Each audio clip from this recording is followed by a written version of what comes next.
Hello. This is my first live, so you're gonna have to bear with me a little bit because I'm just now learning how to do this. So, how is everyone? Today is going to be fun because I am going to be answering your questions. So, if you have a question, type it in the chat. I also got a bunch of questions on a community post that I made. So I will be going through those as well. And I was just thinking we could have just a casual, cozy hangout session. Let me know, actually, can you hear me? So when I look up here, I'm looking at my other monitor. Um, I'm going to be taking this pretty slowly. First of all, I'm going to turn off this chat. This is like a fake chat, and it's supposed to be what you guys are actually typing. This is just like the example. Um, so I'm going to turn that off. Okay. And then maybe, whoa.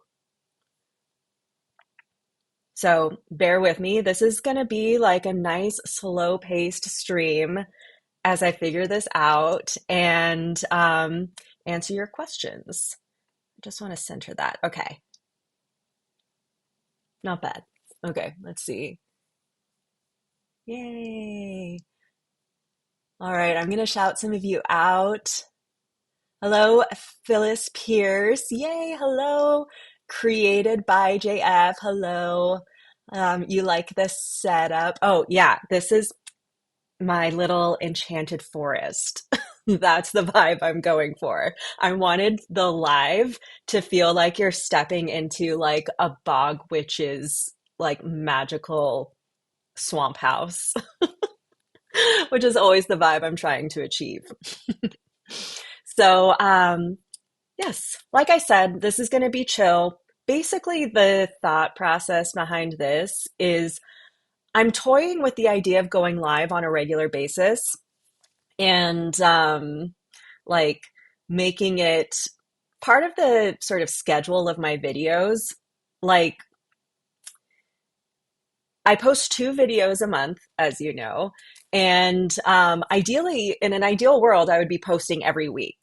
And I just can't do that. Or the way I do my videos, I can't do that because every one of my videos starts as like a 2 to 3,000 word essay, and it takes time to write that. And then when you factor in like actually shooting it and editing it, it's just it's it takes a long time. So I'm thinking about implementing live videos on Sundays, uh, like on the off weeks, you know? I personally love live video. I watch some, like, I have streamers that I really love. And so I've been sort of getting the itch to try it myself. So here we are. And if I like this, if I enjoy it, and it feels like entertaining for you, then I'm going to keep doing it. Today is going to be kind of loose. It's just a, easy ask me anything. And what I would like is for other live videos to be sort of like presentations, like what are some, like one that I'm working on, like I have a slide deck that I've been working on about like an article that says what decor trends are out now. And as a lot of you know, I love kind of roasting those a little bit. And so we're going to go through and, you know, basically like address whether or not those things are actually out. They often just aren't. So anyway, things like that, things that I wouldn't, that I might not want to do a normal video on. So, okay, let's get into your questions. Oh, by the way, I have Helo right here. You can pretty much bet that she's going to be on my lap at all times. All right. So first of all, let me get my setup. Let me know in the chat What are you drinking? I'm drinking a black coffee in a thermos because I can't stand drinking cold coffee. Let me know how you're getting cozy on this Sunday. Um, okay. And remember, this is just the first stream. I am hoping to work out any sort of kinks. And, you know, I would like to, make this a skill set that I improve upon. So you're here in sort of the the beta. Okay. So let me see. I'm just gonna switch over. Hmm. There we go. Okay.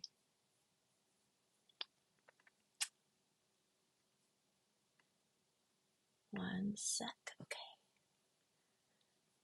Okay, I'm gonna read a little bit of the chat, and then we'll get into these questions. Um, okay.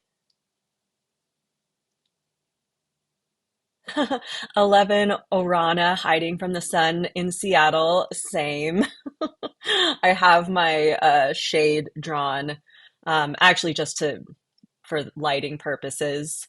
I was actually out in the sun the other day. I was in Bainbridge Island, and it was so hot. It was on Friday.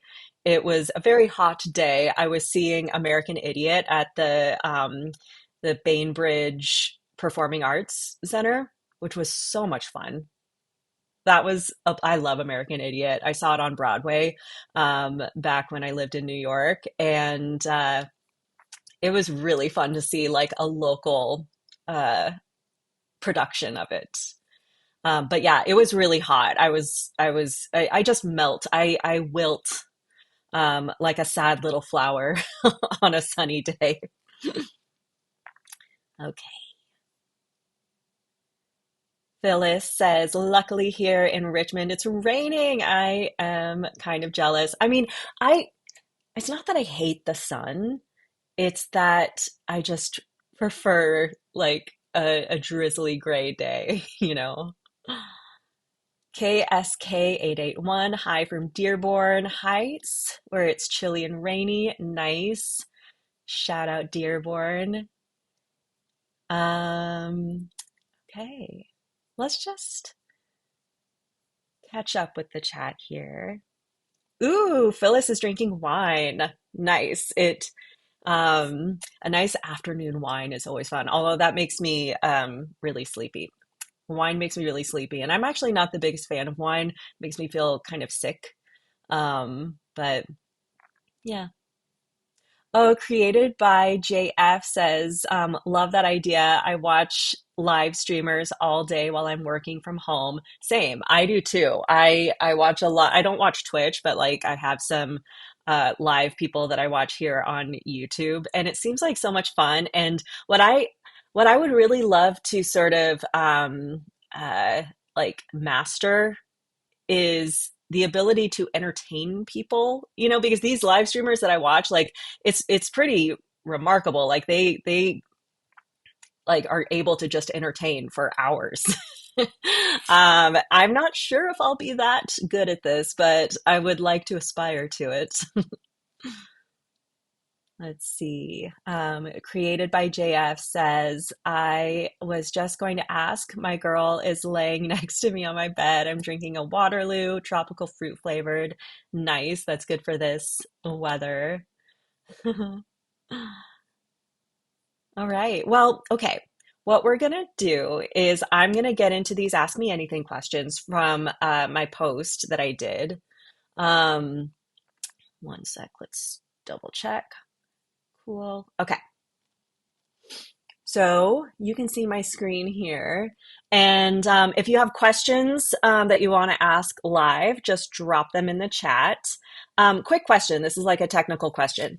Does it look weird when I look straight at the camera? Like, does this like, I'm not sure what streamers usually do. I feel like they're usually looking down at their screen. But when I shoot my videos, I'm always looking straight into the camera. So I don't know. What do you think of that? Like, oh, let me turn off this fake chat. That's so annoying. Hold on. There we go. Okay, make this a little bigger. And go like that. Okay, learning this software that live streamers use has been quite a journey. It's very complex and yeah, very intimidating. A lot to figure out. So that has been fun to learn. Okay, it looks good with me looking at you. Good. It doesn't look weird. It looks good. Okay, good. I'll make eye contact with the camera then. Okay, so let's get into these. So, as I'm sure some of you saw, I asked this prompt in my YouTube comments. I'll go ahead and refresh. Cool. Ooh, okay. So first of all, not sure if I'll get to all of them. I will try. I actually kind of like the idea of going for a long time.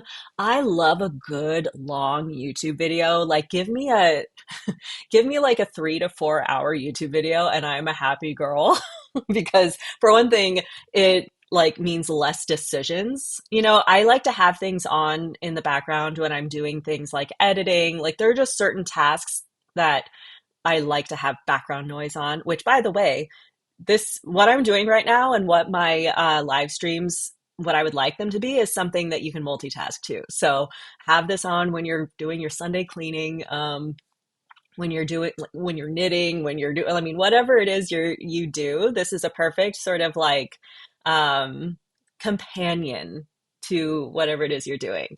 And the reason I say that is I love having my live streamers that I get to have in the background who keep me company while I'm doing tasks that don't require like too much concentration.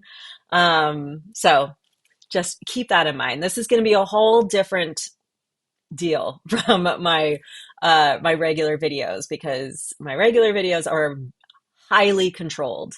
Um, I script them. I plan everything meticulously. Um, they are just super controlled. And I like doing that because that's sort of the art of it. But this is like loose and chill. As you can tell, I'm not scripted. And it's going to be a little messy too. But I would love to just keep you company on like every other Sunday, unless I decide I hate this. I don't think I will. Okay, first I'm gonna check you guys. The Wild Witch says, I agree. I'm way more productive with lives, podcasts, or videos in the background. It feels like having company. Exactly. That's how I feel. I've developed like vaguely parasocial relationships with some of my YouTubers who either live stream or just do really long videos. Like I love that. I love not having to make too many decisions. So if you stick me with a like 3 to 4 hour YouTube video, oh, I'm happy because then I'm set for a few hours of entertainment. Okay. Okay, let's get into these questions. And again, feel free to type them in the chat. Okay. First of all, there was one question here that I wanted to, here, I'll search for it, answer first because I gathered some videos for it. Let's see. Yeah, okay. So this is from White Demon Feathers. What a cool name. Will you tell us Helo's gotcha story?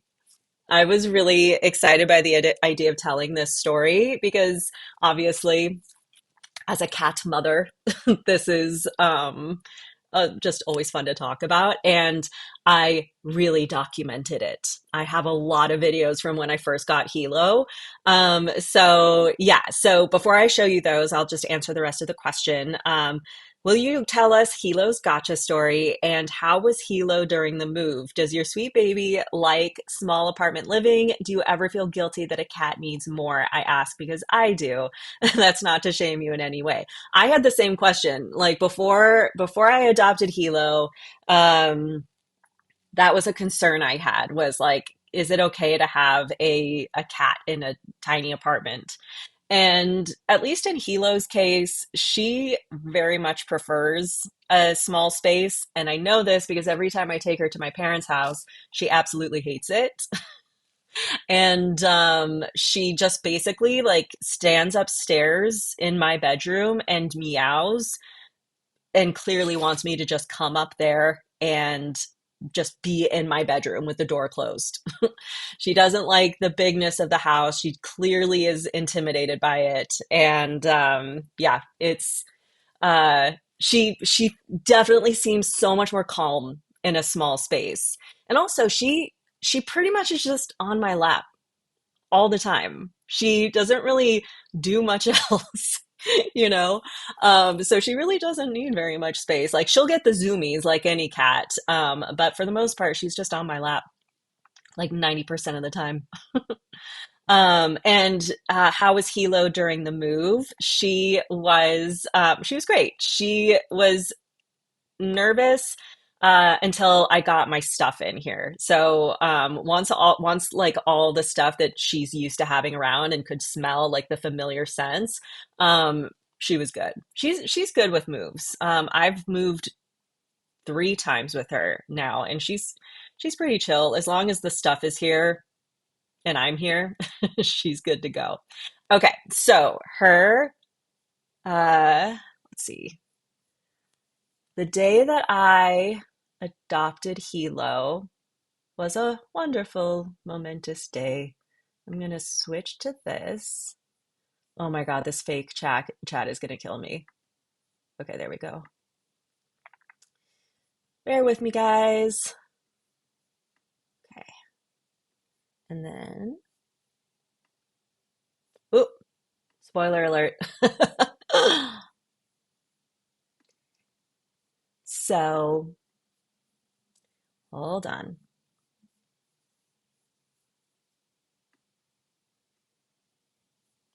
Okay.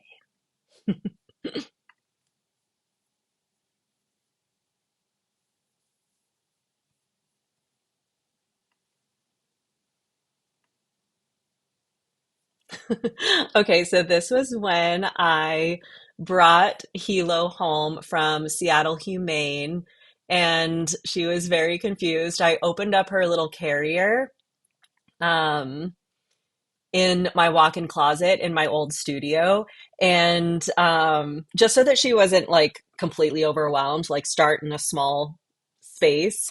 And this was her when I first opened up her little box into her new home. Look how tiny she was. So she was a stray semi-feral cat who was a year old when I adopted her. And I don't know what she was up to in that first year of her life, but she was clearly very skinny. She had already had kittens. And so she was definitely living a life. And this is her too. This was when I was letting her like wander around the walk-in closet in my old studio, just letting her sniff around for a little bit. Isn't it crazy how skinny she was? Yeah, like she was like the size of a kitten almost. But she was a year old. At least in terms of skinniness, she was the size of a kitten. So some of you might remember my old studio. So once she explored the closet a little bit, she would not leave this little towel basket. She was very unsure, but then after like a couple hours, this was her on my lap, and thus began the lap kitty partnership that we have to this day. Like she just had to acclimate for a couple hours and then she was like on me, needing me, just being adorable and falling asleep on me. She was so sweet. Like she fell in love so quickly and I fell in love instantly. So that was the first few hours of having Helo. And so Rewilding Rose asked how Helo got her name, and it's literally a character from Battlestar Galactica, Helo. And I think it's a cute name for a girl. And also Helo in Battlestar Galactica has kind of a stray cat story. Like he gets stranded on this post-nuclear planet for a while and he's kind of a stray, like he's the only human wandering around there.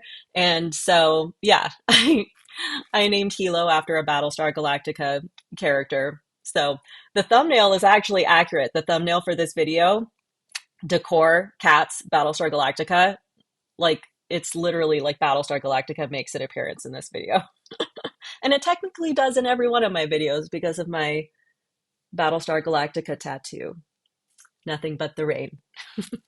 If you know, you know, I guess.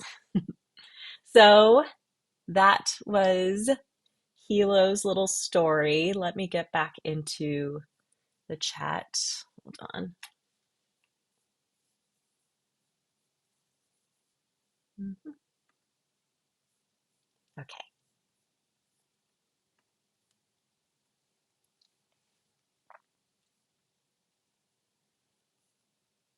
Hmm. Sorry for the like dead air. Like I will figure out a way to like stay, I guess, entertaining. But I'm kind of giving myself permission to just slowly move through this and figure it out. Um, okay. Aw, created by JF says, my cat has basically been my shadow since the day I adopted her. Yeah, same with Hilo. That's the best feeling. There's really nothing like it. It's a bond that is just like, oh man, like I would take a bullet for this cat. Um, okay, let's keep moving. So next question, I'm actually referring to the chat right now. What are your current nerdy interests? I just got back into Pokemon after years. Awesome. This is from Jackie G 1939. Here, let me make myself big again. Hold on. Okay. All right. Okay, my current nerdy interests. Well, let's see. I've been playing, oh my God. Oh, there's this game I've been playing that has completely like taken over my life in like the weirdest way because it's like there's like no really good story with it. And I usually like a game that has like a really solid story and characters. But Fae Farm, oh man, Fae Farm is a game that I like every time I beat it. I've beaten it like 10 times in the last like couple months. Every time I beat it, I start playing it again. I just do it on a loop because it's the perfect game to just mindlessly play while you have something on in the background. Like I said, I love having just YouTubers on for hours in the background, keeping me company. And Fae Farm has been like the game for just zoning out, having YouTube on, and just doing like cozy tasks in a video game. Like if you like Animal Crossing, it's definitely kind of in that vein, sort of. But it's so much. It's here. I'll show you what it looks like. Um, hold on. I know that you guys would love it because it's super cozy and aesthetically, it's so cute.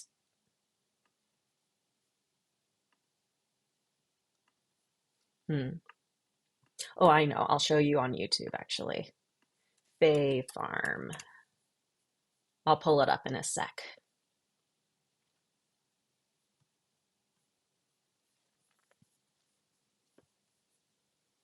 Hmm. Okay. So this is Fay Farm. I'll just play the trailer a little bit. If any of you play I'm glad you're here. Switch, can you guys hear this, by the way? I I don't sent one necessarily want homie you to to, our but wondrous can you tell me authority. if you hear this? I want to know if the Yep. audio is coming through, because it's coming through Grown in and my stylish, AirPod, but I'm curious if it's coming through equipped with on your kindness guys' end. So let me know in the chat. Can you hear and this video creativity. playing? Um, for now, I'm actually going to mute it for myself at least. So this is Fae Farm. It's so cute. This doesn't really show the gameplay. Um, let's see. Maybe this one will show it. Oh yeah, this is it. Oh my God, this game. Oh, it's so fun. And it's just like mindless. Like it's, oh, you can decorate.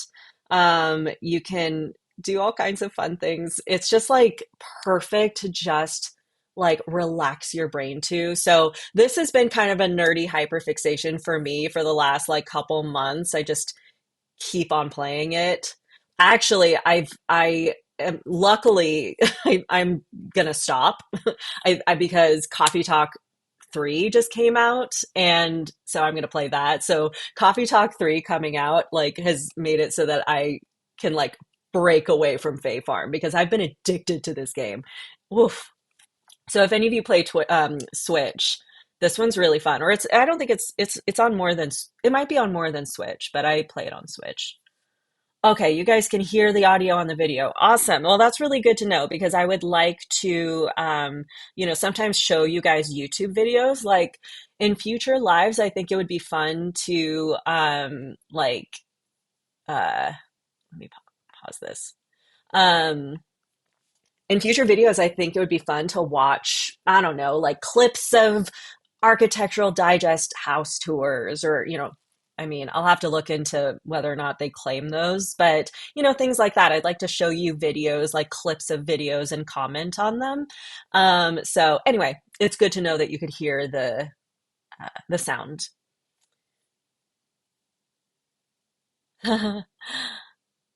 Sea Ghost says, "Hold up, I just jumped in. I see BSG is a topic, so say we all." Nice. Oh, I love it when a fellow BSG nerd crosses my path. Yes, the thumbnail didn't lie. I talked about Battlestar Galactica, as I often do. It often just comes up because it is my favorite show. And in case you couldn't tell by the fact that I named my cat after a character and I have a BSG tattoo. So anyway, yeah, so Fae Farm I've been nerding out about. Oh, another game. Sorry. Like, when you ask me about nerdy things, I'm likely going to talk about video games.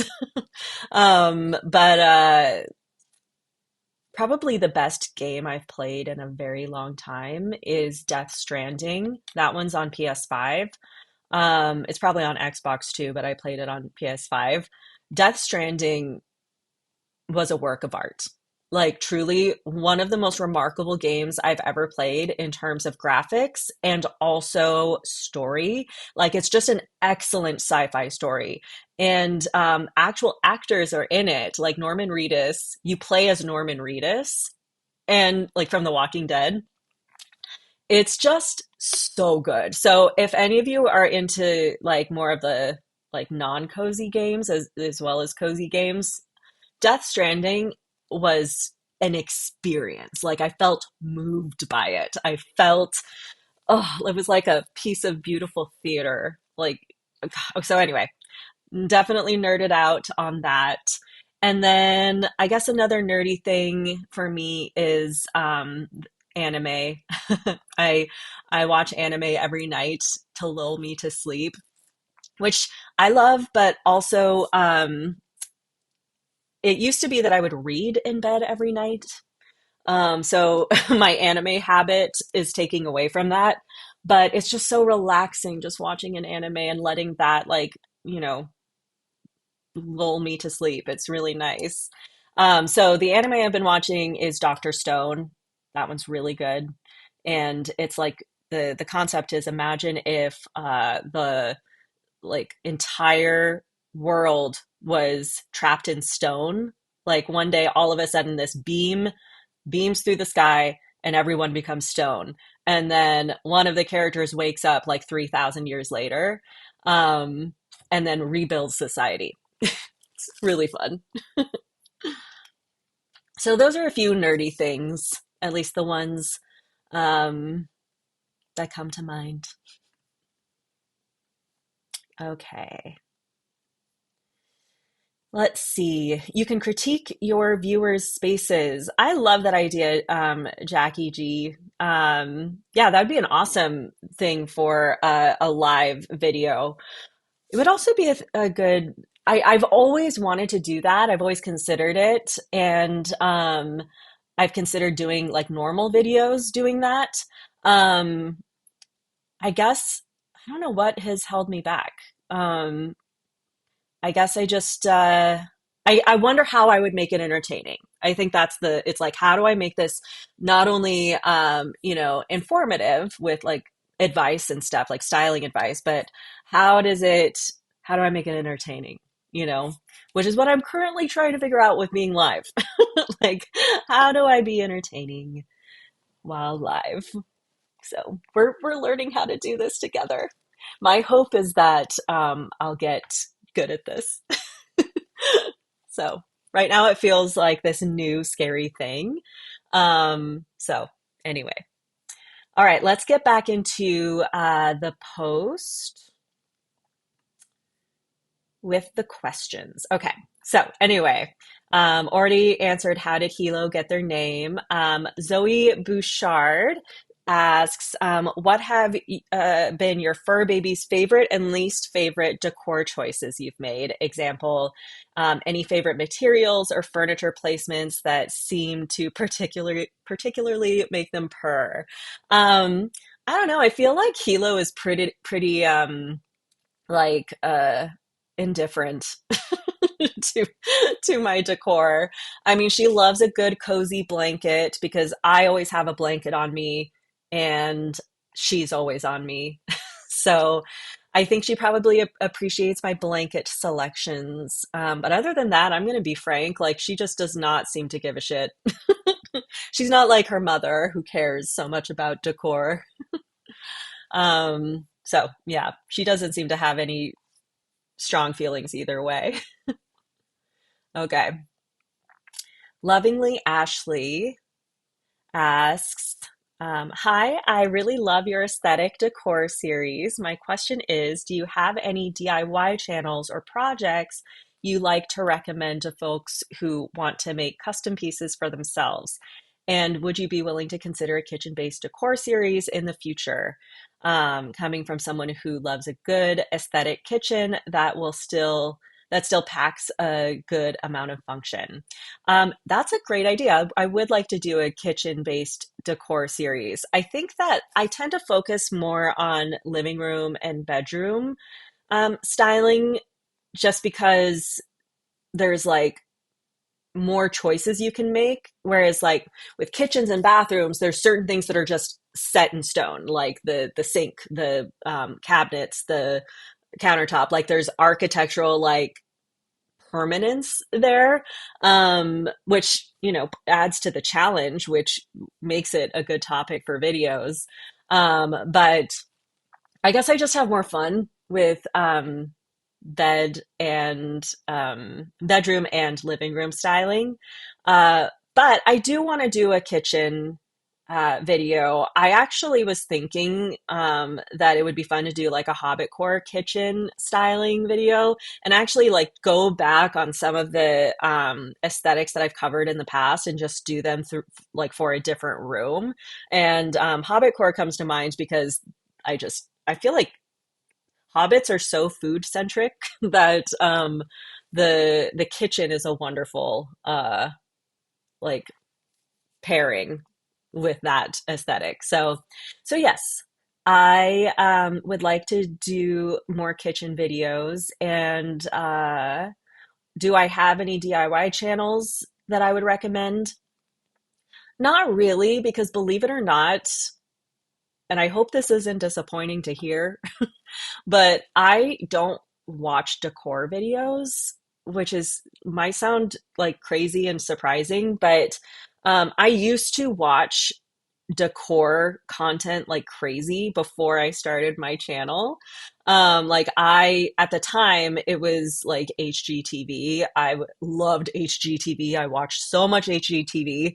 But ever since I started my channel, whenever I watch anything decor related, it feels like work and it feels like I get anxious, like I start flipping into like sort of getting ideas and getting inspired, and then it turns into kind of like work. you know so yeah, I don't really watch decor videos. The only time I do is when I'm doing research for one of my videos and I want to highlight another creator if they have done a really good job doing the aesthetic that I'm talking about. So that's when I will explore other people's decor channels, but other than that, I just get really anxious. I like start getting ideas, and then I also compare myself to the other creators. So, when I'm watching YouTube, I want to be like chill, and I have no chill when I'm watching other people's decor videos. That being said, I do think that Lone Fox is a great channel for DIY. That might be an obvious answer because he's so huge. He's like a huge decor YouTuber. But from what I've seen of him, he does like incredible DIY projects. So yeah, Lone Fox, I guess, would be my only answer for that one. All right. Let's see. I'm going back to the chat to answer questions. Remember, feel free to ask your questions in the chat. I'm kind of going back and forth between my community post and the chat. So if I say any names uh, wrong, I apologize in advance.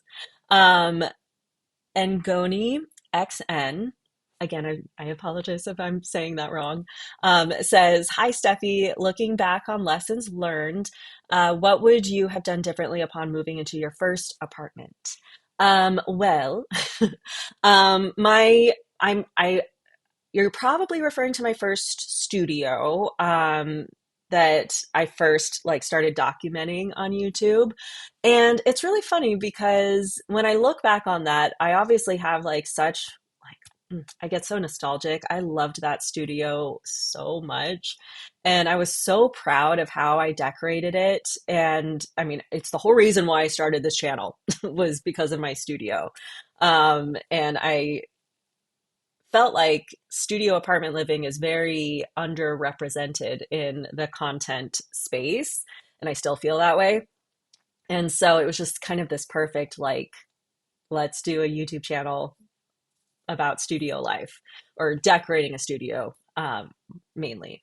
And what's funny is I'm in this phase right now, and it's a really annoying phase, um, where no matter what I do when I decorate, I kind of feel this like dissatisfaction. Whereas when I lived in my studio, I felt satisfied. I felt like once I got it to a certain point in the decor process, I was like, I love this. This feels great, and I'm done. you know, I don't have that. I haven't had that since then. And like even in this apartment, which objectively looks really good, probably even better than that my first studio in terms of like styling skills, I guess. But I just have this like dissatisfaction. It's like I can't feel satisfied with decorating. And I've thought about like that first studio. Um, would I like if I were to like have this same sort of mindset of dissatisfaction in that space, would I would I feel satisfied or would I not? And I think that I wouldn't. Like I'm not sure if I'm making sense. I I feel like if I snapped my fingers and my studio apartment was around me right now, if I was like in that studio the way it was decorated, I would change a lot of things, and I would probably have a hard time feeling satisfied. It's just sort of the phase I'm in right now. But I guess to simply answer your question, yes, there are things that I would do differently. I would pull back some of the styling, like it I love a good maximalist space, but I think there were certain things that could have been edited a bit. And also I I feel like I would paint it. I don't know. I would probably want to paint it like a dark color and make it like really like make a big statement. But yeah, anyway. Um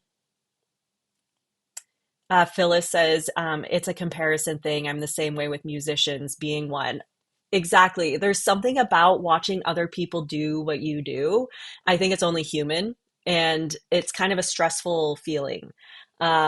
So between the comparison um, habit and the like just kind of feeling activated. Like when I watch other YouTubers, sorry, decor YouTubers, I just feel like activated, like not even in a bad way, a lot of the time sometimes just inspired.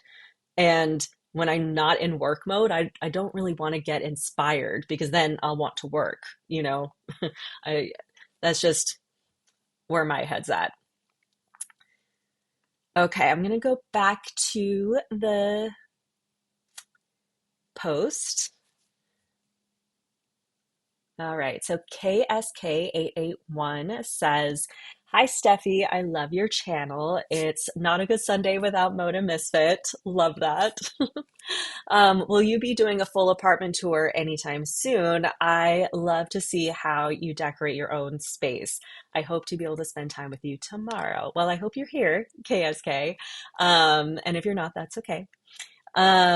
Yes, I do want to do a full apartment tour video, but like I was just saying, I'm in this like place where I'm feeling like perpetually dissatisfied, and there are certain things that I want to do, like this big blank wall that I tried a gallery wall on.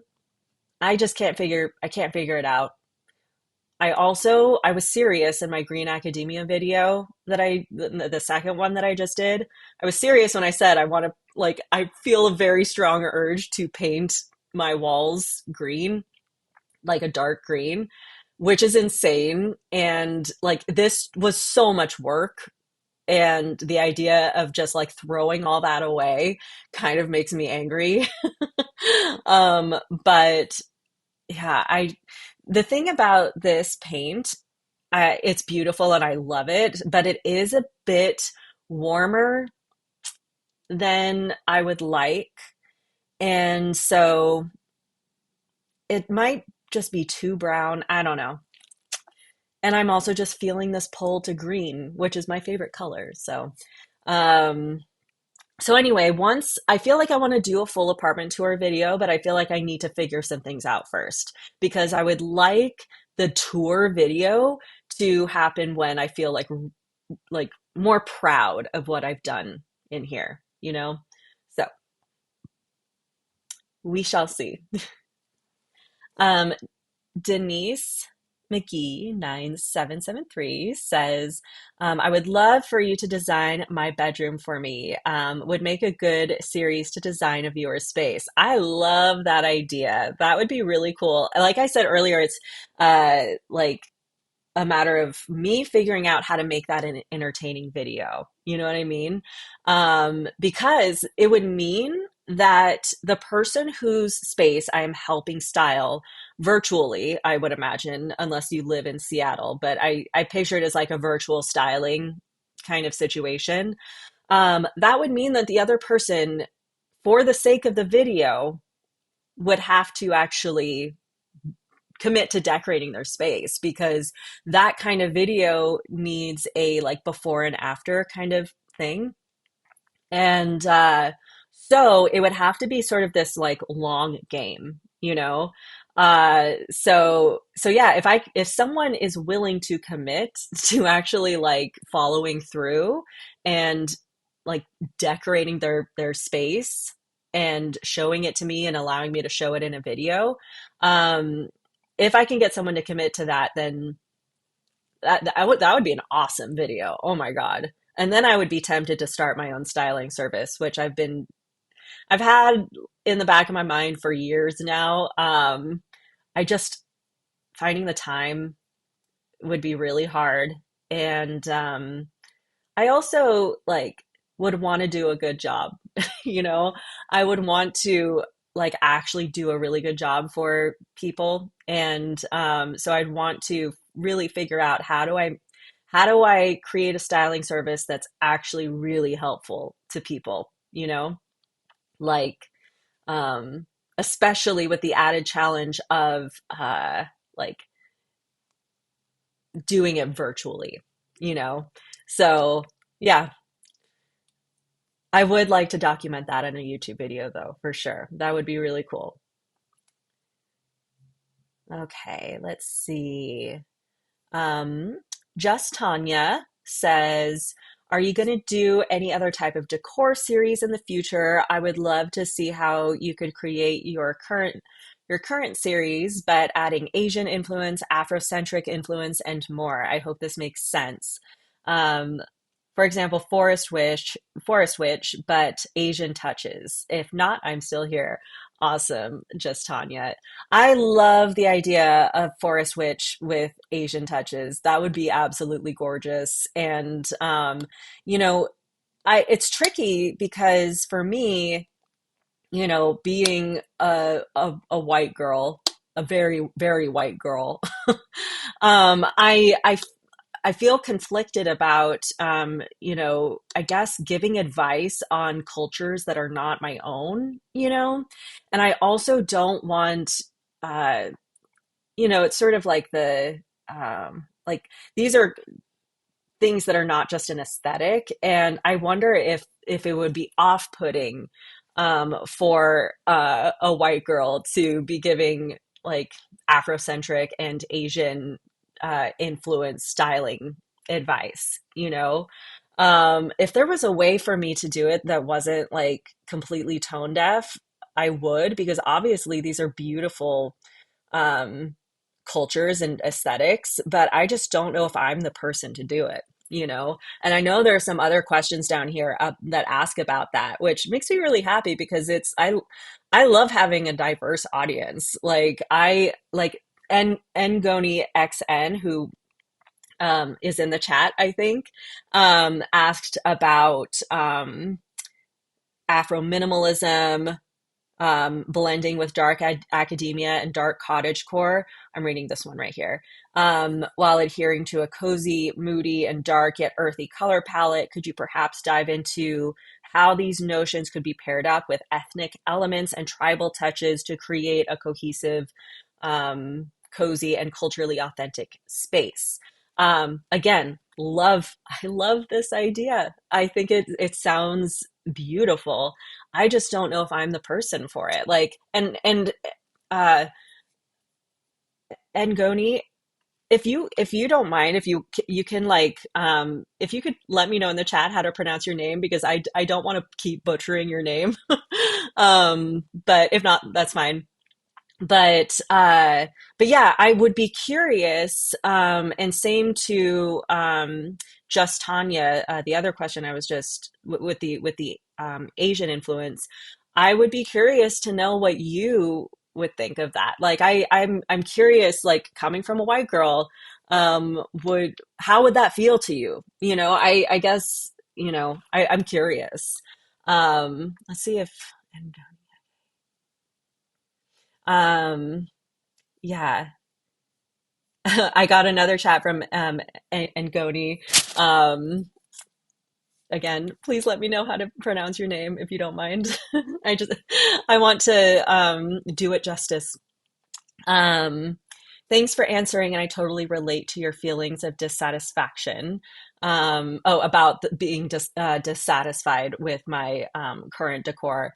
However, watching your videos have been a great company when scratching that itch and decorating my own spot at 2 in the morning. Yep, I'm happy to help you scratch that itch. Um, Ngoni, I am pronouncing it correctly. Amazing. Oh, wow. Yay. I thought I was completely butchering it. So Ngoni, I would be curious to know what you think. Like, I love the idea of, doing a video, with, like tribal, and African touches. But again, I personally don't think I can do it. I just don't think I'm the person for it. Um, but I would be curious, as a South African, I would be curious, what your thoughts are on that.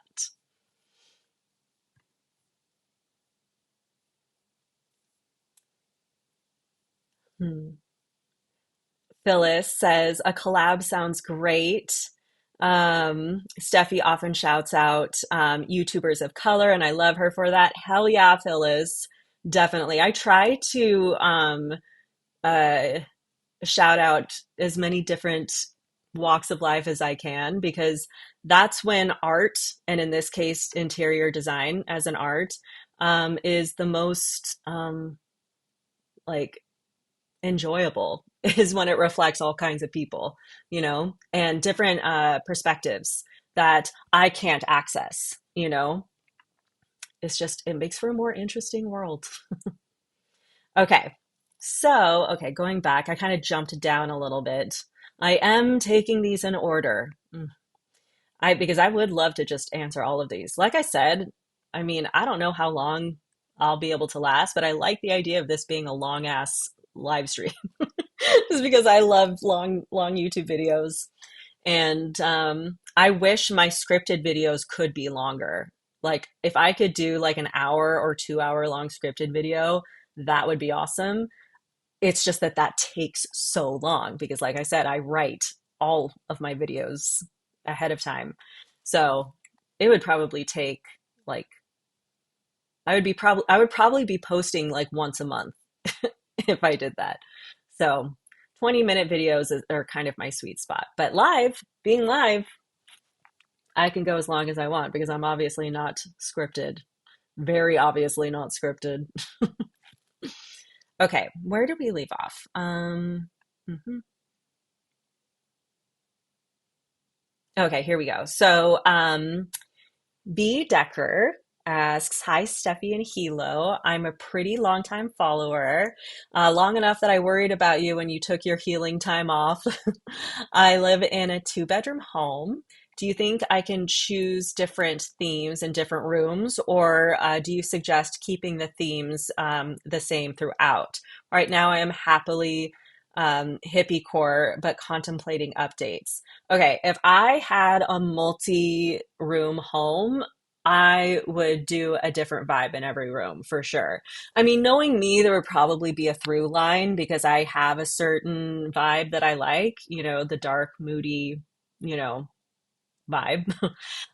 So all of the rooms would probably carry that through line. But speaking as someone who lives in a studio apartment, the idea of having a home with multiple rooms, therefore multiple opportunities to do different styles, I would not be able to resist that. I mean, if you want, you could have a through line. Like if you want there to be some sort of like cohesion between the rooms in your home, you could like in your head decide like what's a through line what is something that no matter what I like. For example, like hippie core. If you have kind of a hippie vibe, maybe that is a through line. Maybe in one room it's like dark and moody hippie. Maybe in another room it's like colorful 70s hippie. You know what I mean? Again, it's not necessary. I think that doing different styles in every room, that sounds so fun. But if you do feel like you want to have some sort of like through line between each room, just choose one element that you repeat throughout. You know, that's probably what I would do naturally. Again, just because I have a very specific like style that I like to achieve. But yeah, hope that answers that. Um, Real quick, I'm gonna text my I'm gonna text my mom and my dad and let them know that I'm live. I totally didn't tell them. They don't they don't realize like my mom and my dad watch every one of my videos. They're like the most supportive, amazing parents in the world. And I feel like they would love to be watching right now. So let me just text them real quick.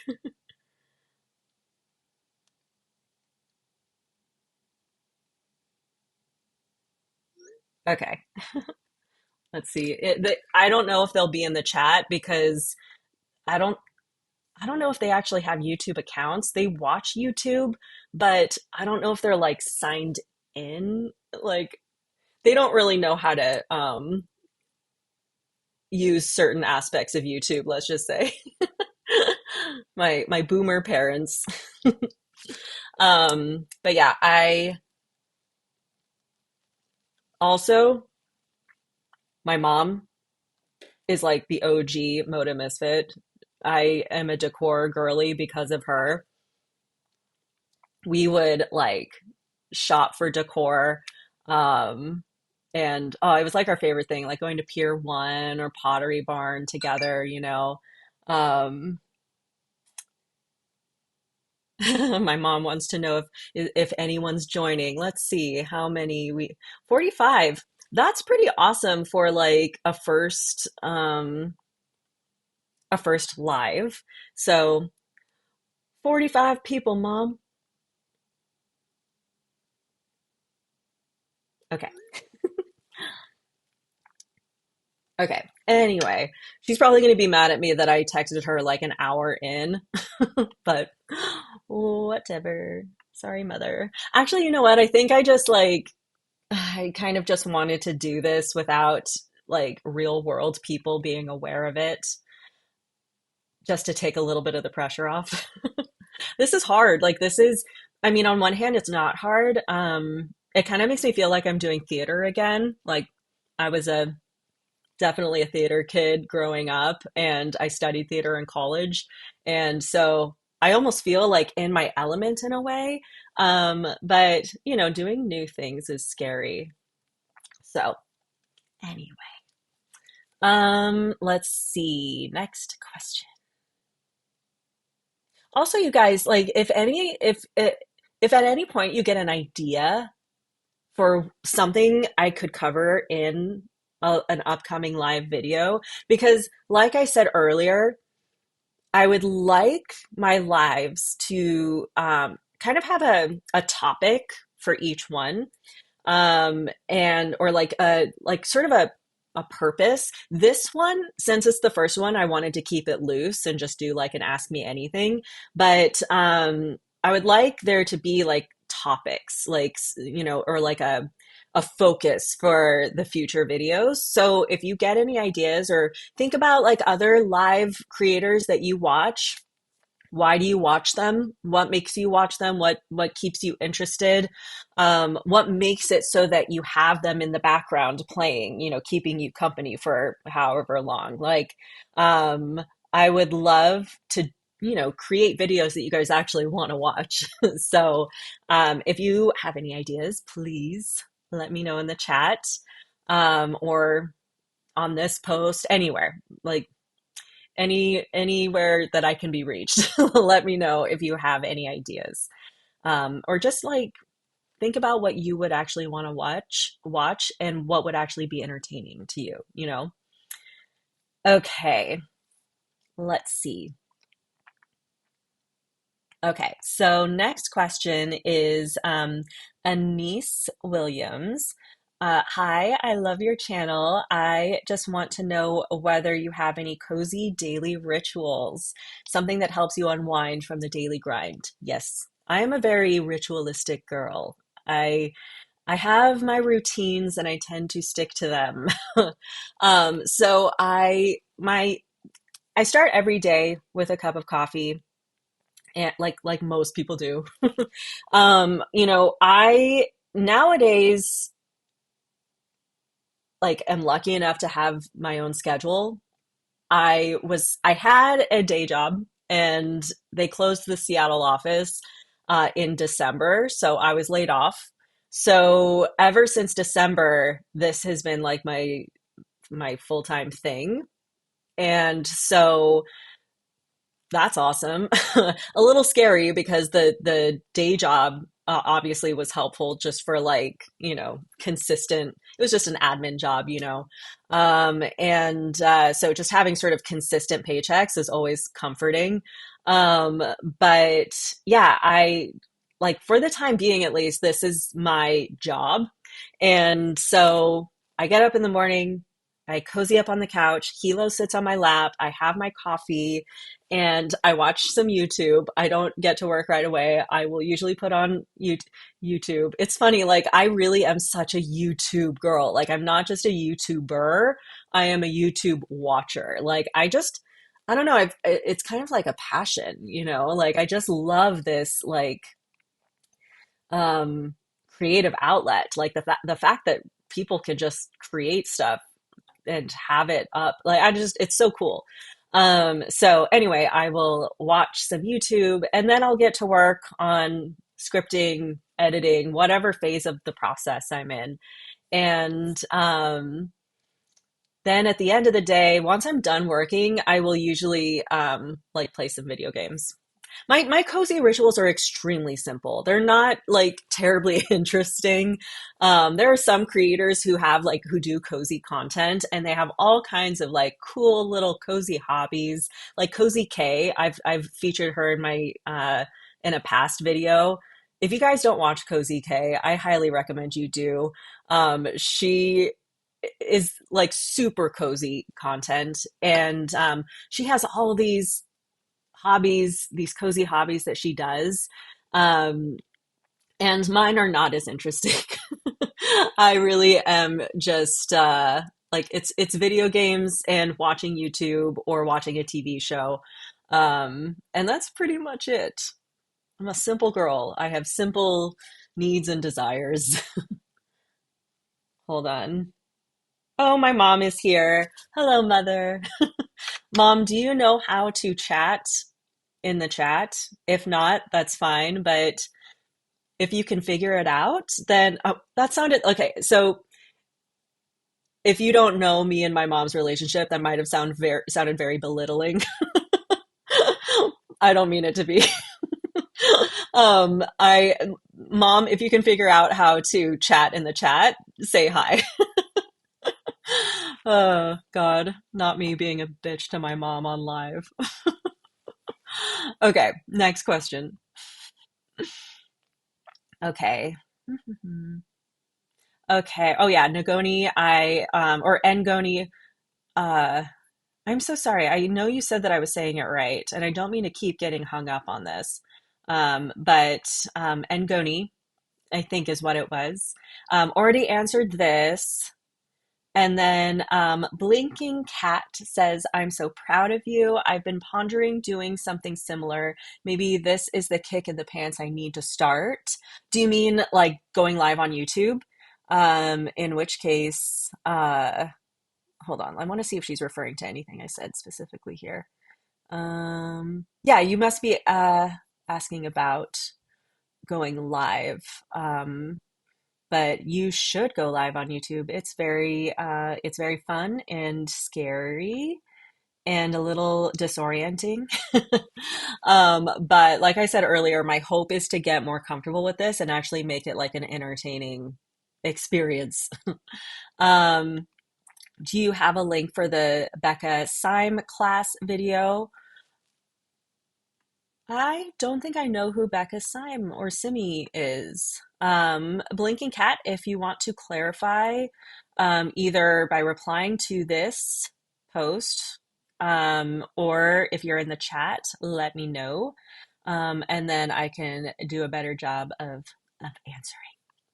Okay, I'm gonna flip over to the chat, and see if there are um, any questions I can answer here. Okay.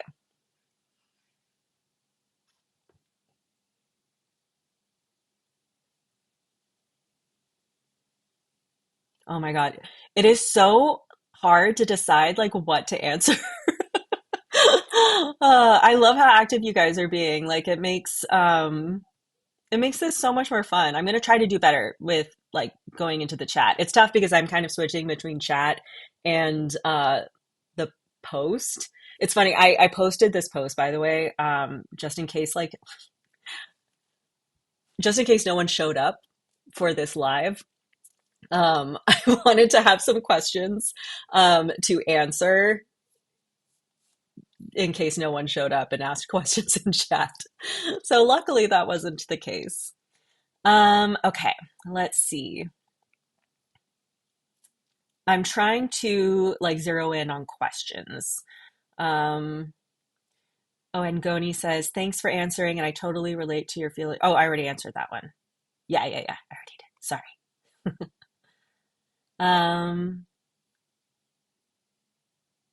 mm, in response to talking about like doing other like cultural decor, Jackie says I would do it as a collab because as a fellow white girl, it can be taken the wrong way. That's exactly what I was getting at.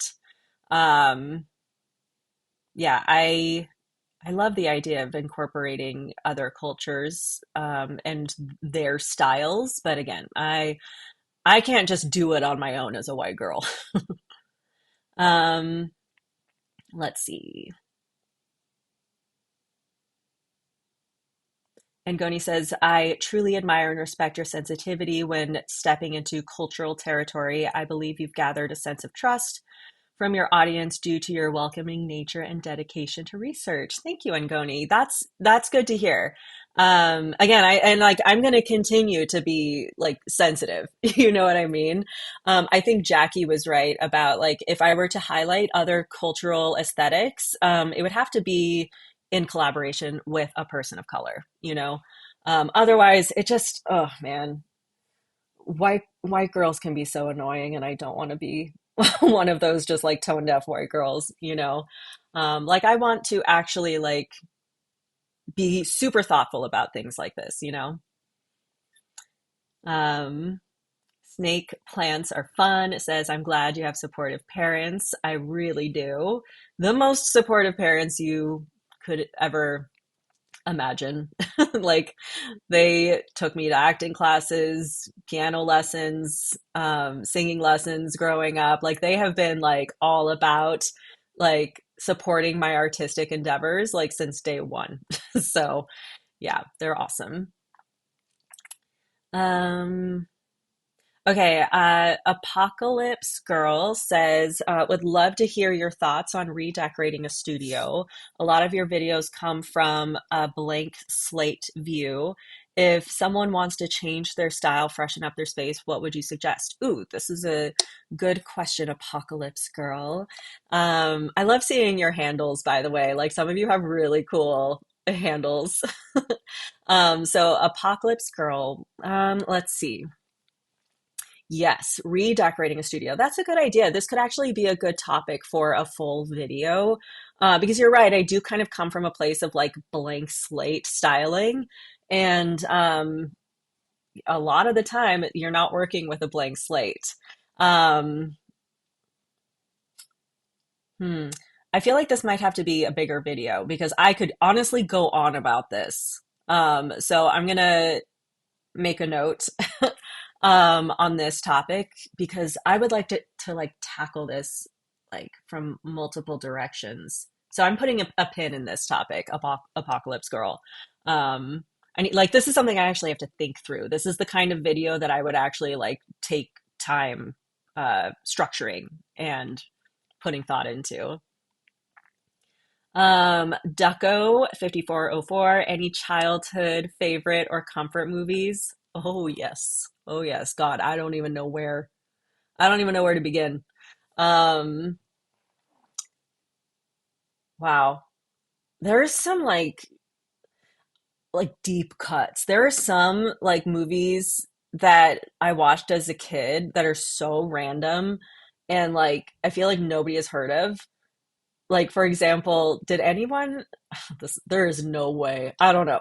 Did anyone watch The Polar Bear King growing up? Like, I randomly had that on VHS. That's the thing about the 90s, like, and basically any time before, you actually owned things and you like went to the video store and just picked things up randomly and took them home and watched them. And that's all you knew. You just had the cover and that's all you were going off of. And so I remember I picked up the Polar Bear King, and like just based on the cover. And I loved that movie so much. It's like, it's a Swedish or Norwegian movie. So that's kind of an example of what I mean when I say deep cut. Like my childhood, I watched such like random, like not popular movies. Um, and then of course I watched Disney movies like and Never Ending Story. I just watched do you guys follow Heartthrob Anderson? He's really funny. I follow him on Instagram and his shorts come up on YouTube for me a lot. And he basically like roasts old movies and TV shows. Like I think what really made him pop off were his videos about Seventh Heaven and just kind of like making fun of how unhinged Seventh Heaven was. Um, and he was talking about Never Ending Story in this YouTube short, and just I wonder if actually this could be fun because this is one of the things I want to do in my lives. Like I want to sort of spontaneously show you things, and so maybe this can be that kind of situation. Let me Okay, I'm gonna try to find. Actually, before I do that, I'm gonna go where? Hold on.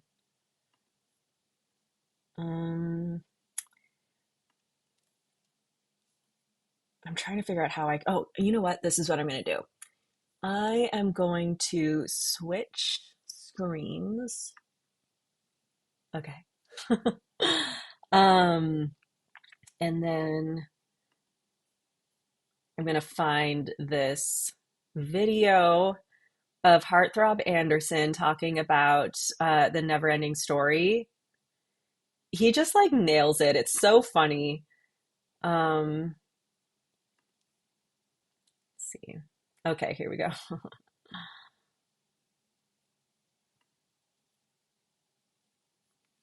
Okay.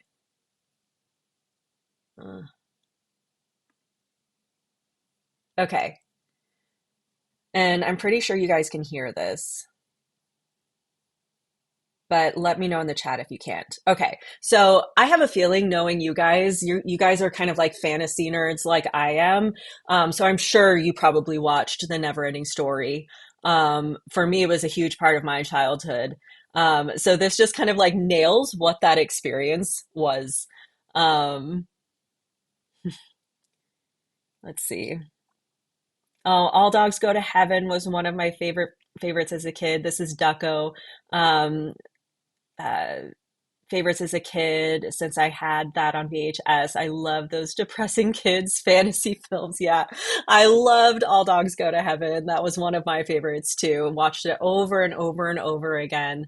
Oh my God, Jackie, you watched Polar Bear King. Oh my God. I thought there was like zero chance that's I thought there was zero chance that someone else watched the Polar Bear King. Yeah, I had it on VHS too. I don't even know where it came from. I feel like it just materialized in my home one day and we had it on VHS. And yeah, it's it's so good. I love that movie. It's really weird. Like most kids movies back then, they got so weird, you know. Um oh, and Phyllis 10th Kingdom. Yep. Obviously, 10th Kingdom was like the 10th Kingdom was a very important movie for me. Or not movie, like mini series. That was like me in middle school being like it was my first like time in life that I suffered with depression, like major debilitating depression. Like going from being like a carefree kid to like an angsty, like preteen teen. I was just, oh man, very, very bad. And the 10th Kingdom, I would watch over and over and over again. It like got me through that time. Like that and Moulin Rouge, I would watch those over and over again, and they got me through it. And so I feel like trauma bonded with the 10th Kingdom. Oh, I love that so much. Um, let's see. Okay, so I'm gonna play this. I know that like let me know in the chat if you watched the Neverending Story. I feel like you definitely did. So let's see if this works because I think you'll enjoy this. Oh wait.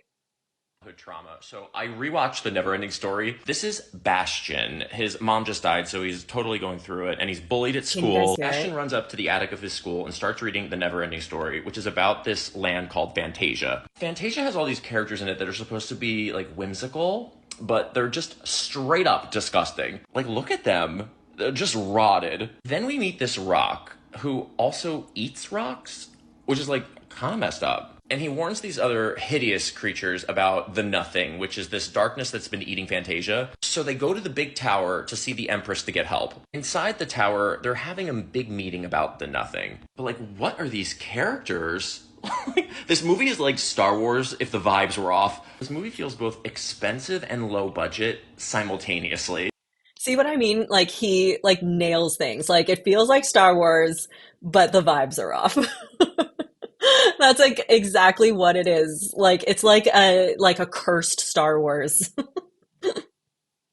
Like, I know that makes no sense, but like I don't know. I don't know any other better way to describe it. So they all decide the only person who can stop the Nothing is this young warrior named Atreyu, whose hair is like too good. Like the whole movie feels like a Pantene commercial. So Atreyu starts his journey and he's pulling his horse Artex through this like quicksand, and the horse is like, I don't know about this. And Atreyu's like, you're being dramatic, let's go. And the horse is like, are you effing serious? Like I am up to my saddles in this shit. So then Atreyu is like screaming at this horse. And he's like, you have to try harder to get out. No, like everyone knows the harder you try to get out of quicksand, the more you sink. So his And like understanding as an adult that this is like just a metaphor for depression. Didn't know it at the time that this was definitely like had deeper meaning to it, which makes it even more traumatizing. But at the time, just as a child, you're watching this horse basically just give up on life. I mean, I name a millennial who was not traumatized by this scene. I don't know if such a millennial exists. horse gets swallowed up by the quicksand, and it's his fault. He's rescued by Falcor, who's this like dog dragon. Atreyu learns he has to go through these gates of judgment where they'll kill you if you don't believe in yourself. So they go to kill him, and then he just runs 30 feet and survives. Like, that's all he had to do, just run a little bit. He gets to the oracles who tell him that only a human who's outside of Fantasia can save it. And then they just start falling apart and, like, moaning in agony. The scene is terrifying. Also, Falcor is so unbothered. Like, the whole world is being destroyed, and he doesn't. Don't you want what Falcor's on? Look at those eyes. He's like the opposite of the horse depression metaphor. He's the metaphor for just like being chill as fuck. Have a care. Like, he just took a Klonopin. Atreyu and the Empress are, like, the only ones left. And they're like, that boy who's reading the book needs to help us out. And Bastion's like, what the fuck? And then she names him in the book. She's like, Bastion, you have to rename me to save the world. Like, if this was happening to me, I would not be participating. Like, I would seek help. Like, Can you imagine reading a book and suddenly the characters are talking to you directly? I love that idea for a story, actually. Like, it's a good idea. I mean, what a trip. Hmm. Maybe I should write a book inspired by this concept. That would be really interesting, but impossible, probably. having a psychotic break, babe. But Bastion gives in and believes in things that aren't real. Like, this movie is pro delusion. Then Bastion meets Jean Benet Ramsey in full glam. And she's like, Fantasia is gone. By the way, I was in love with this girl. Like like how pretty, like that crown. Like she was kind of a style icon for me when I was a kid. But you can rebuild it by wishing for anything you want. So, using his imagination, he rebuilds the world exactly as it was. Like, I'm sorry. You have a chance to make a new Fantasia and you make it exactly the same. You're not going to make it a little cuter. This hideous thing and a drooling snail. I don't know. Maybe he does deserve to be bullied. I've been trying to unpack. So that is Rob Anderson, and he's Heartthrob Anderson, I believe, on Instagram.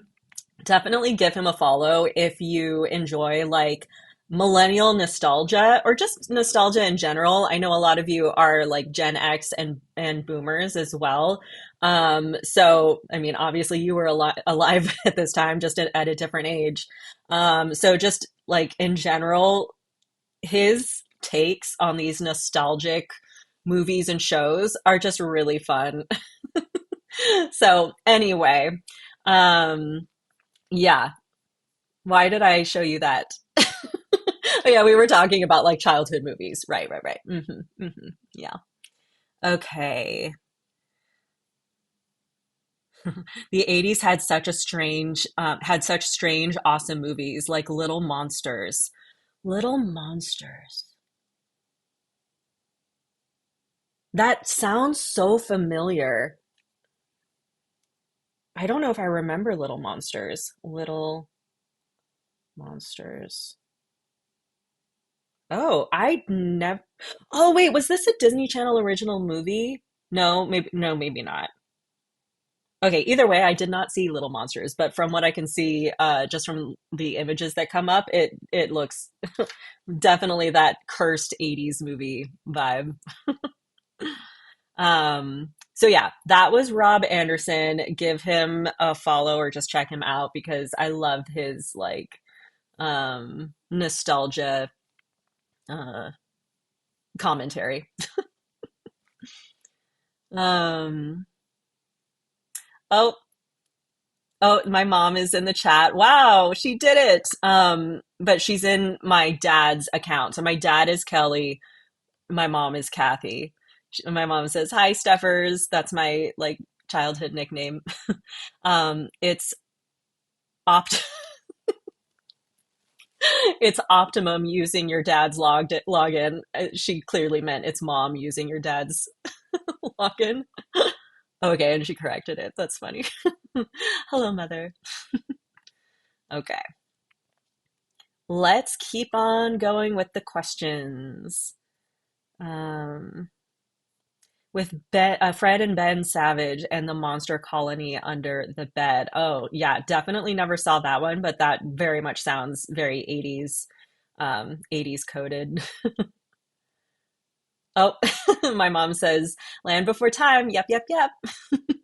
That was another one, Land Before Time. Oh my God. My brother and I watched those over and over again. My little brother loved dinosaurs growing up, and so we watched like the original Land Before Time, and then we would also get the VHS, like the straight to video sequels that they did. They did like 25 of them. We bought not all of those because at a certain point we aged out, but we had a bunch of the straight to video sequels too. Yeah, we were definitely a Land Before Time house. Okay, back to these questions.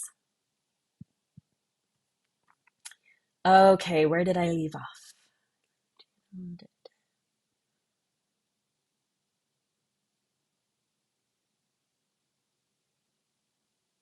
Pardon me while I figure out where we left off. Like I said, there's going to be like a little bit of a slower vibe with my live videos. I'm trying to tell myself, like, it's okay to just slow down. This doesn't have to be a frantic experience. This can be chill. That's my inner monologue happening right now. Um, wow, I really lost my place.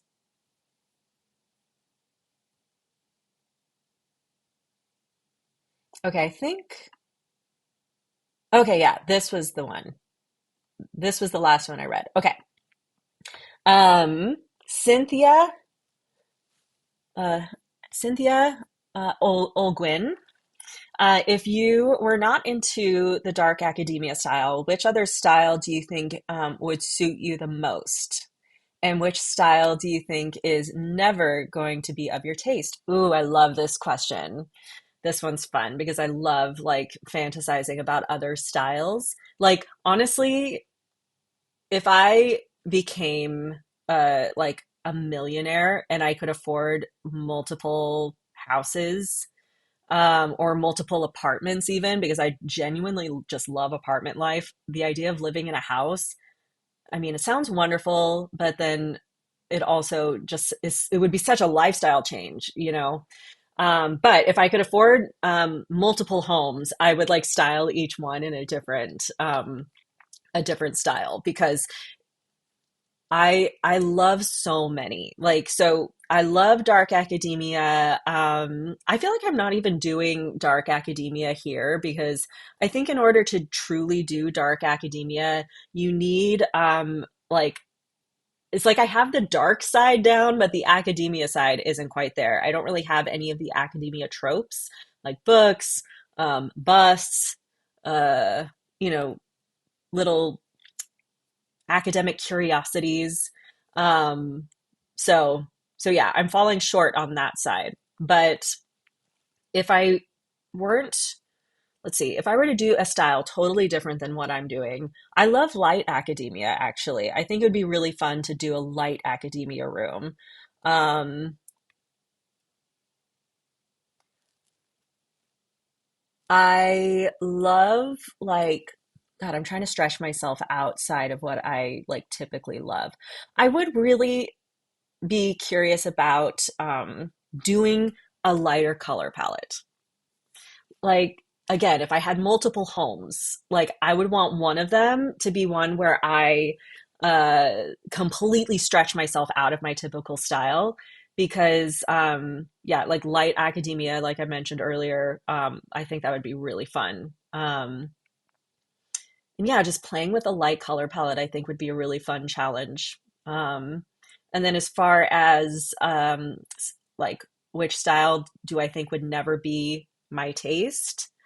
I think any style, first of all, I love and appreciate all styles. So I'm answering this just as like a personal like preference thing. I think like a nautical style, unless it's like the sea witch aesthetic, which I covered a few months ago, like last summer. Um, I don't really like the coastal nautical thing. It's probably because I don't like blue. Um, I don't ever wear blue. I never decorate with blue. And that's like obviously a fundamental color to a nautical style. And so, yeah, I would probably never do that.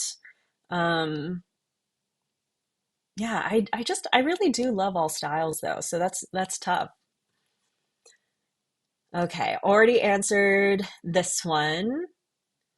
Um, the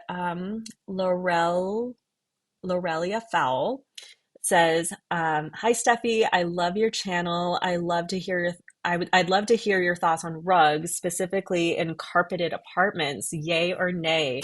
Also, deciding on a rug size confuses me. Just general advice on using rugs to add to the space rather than distract or confuse it would be appreciated." Awesome. This is funny. I was just advising my brother on his rug selection. He and his girlfriend are currently looking for a new rug, and their apartment is very like plant mommy and daddy, and so they were looking at like green rugs, and one of the ones that he sent me, I had to lovingly tell him, reminded me of AstroTurf, because it really did look like AstroTurf. So yeah, anyway, I was just in this like rug headspace yesterday. So first of all, um, having rugs in carpeted apartments, I am 100% yay on that. 100%. I know it's a little bit divisive, but honestly, just because you're stuck with carpet in your apartment, like, why should that mean that you're disqualified from having a beautiful rug? Especially when, like, most carpeting is not attractive, especially if you're living in an apartment where many people have lived before you. So there might be some things that you need to cover up, you know. I've experienced that. And so I think that having a rug on carpet is like 100% okay. In fact, I would say yes. It's a great way to sort of break up the space, instead of having like a beige void as a floor. Using like a patterned rug can break that up and just add more visual interest. So I am very pro rug on carpet. Rug size, let's see. You're confused about rug size. That's definitely tricky. It depends. There's actually like on Pinterest, you can find some good like rug guides, like rug sizing. I've seen some like graphics that do a good job of like laying it out. Okay, so this, for example, something like this is a decent guide to sort of help you choose. So, first of all, this is general. It's not like a hard and fast rule. Every space has its own limitations and its own needs. But generally, I think this is like a good sort of baseline. So at least 6 inches of rug showing on the side of the furniture. Again, you might not be able to do that in a small apartment. So again, take this with a grain of salt. Um, Front legs on the rug. So see how this couch, the front legs are on the rug, but the back legs aren't. That's how my rug and couch situation is, and I think that's a good sort of like rule of thumb. Rug does not stick out behind sofa. I agree with that. Like it shouldn't. I mean, again, it depends, but in general, you don't want it to stick out behind the sofa. Leave 1 to 2 inches between the rug and surrounding walls. Again, or feet. That's feet. Leave 1 to 2 feet between the rug and surrounding walls. Um, Again, that depends on your apartment. Apartment living, a lot of the time, um, we kind of have to ignore the rules that, like, sort of the interior design rules that are the baseline for most homes. Like, we kind of have to play by a different rule book because of limited space and limited things that we can do in a rental.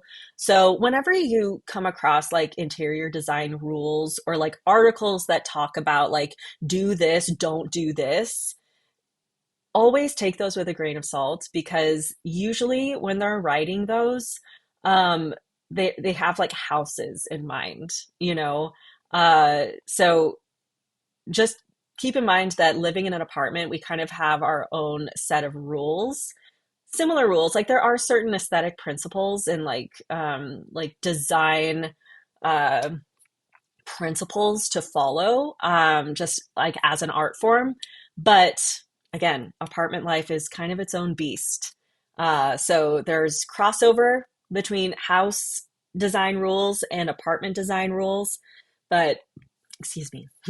Um, but just because there's crossover doesn't mean that they're exactly the same. So, anyway, whenever you see something like this, take it with a grain of salt, but I do find this helpful. So, also, oh, who was this again? Oh, yes. Okay. Lorelia, I think that when you're thinking about your rug size, err on the side of big. I think a common mistake is people get rugs that are too small for the space. You can actually like fill the room with a rug more than you might think. So measure things out, take something like this into consideration. I go to Pinterest, type in rug sizing, and you'll find these like sort of diagrams that are helpful, you know? So, oops.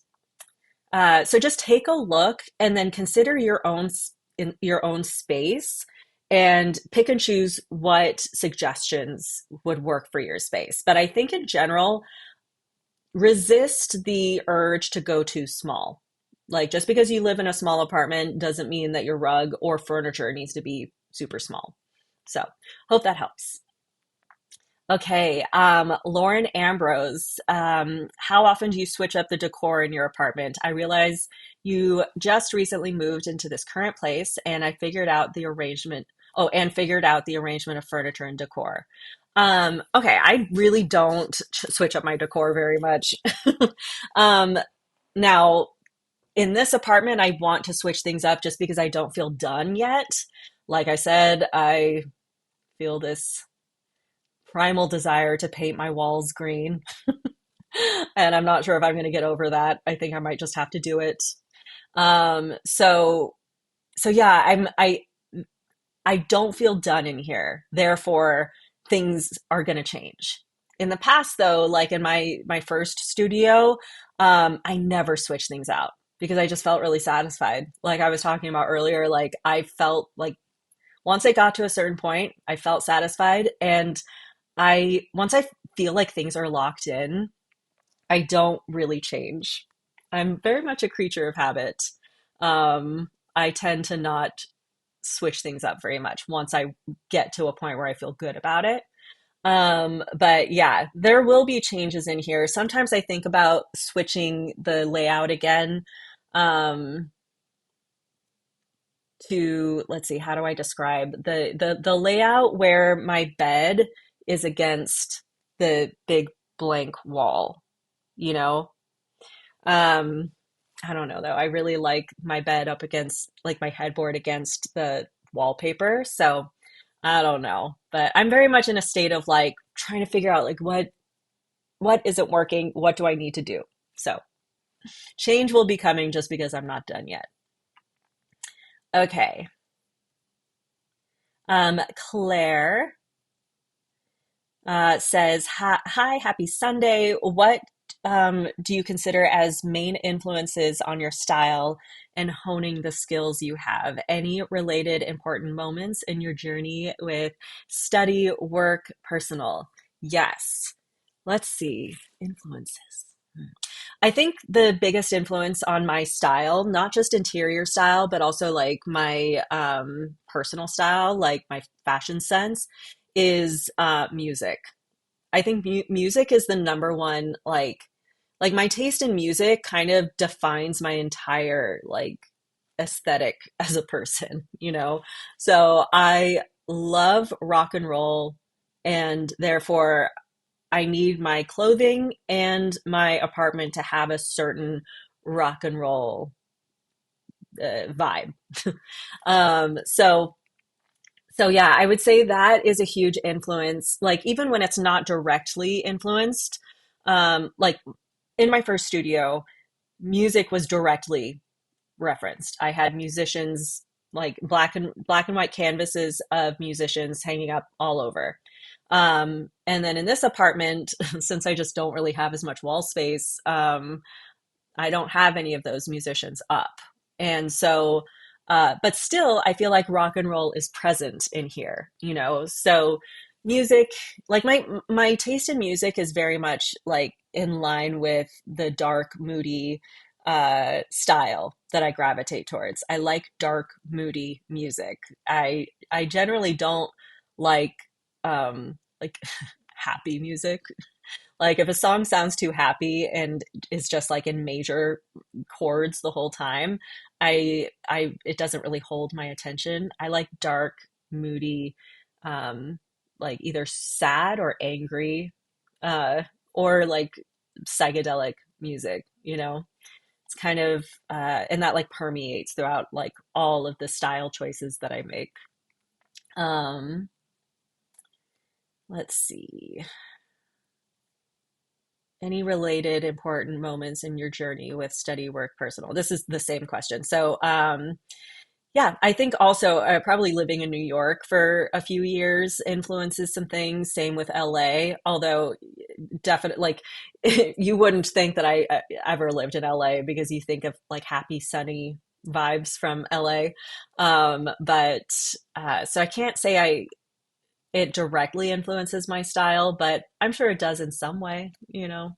Just I think all past experiences kind of inform what you create.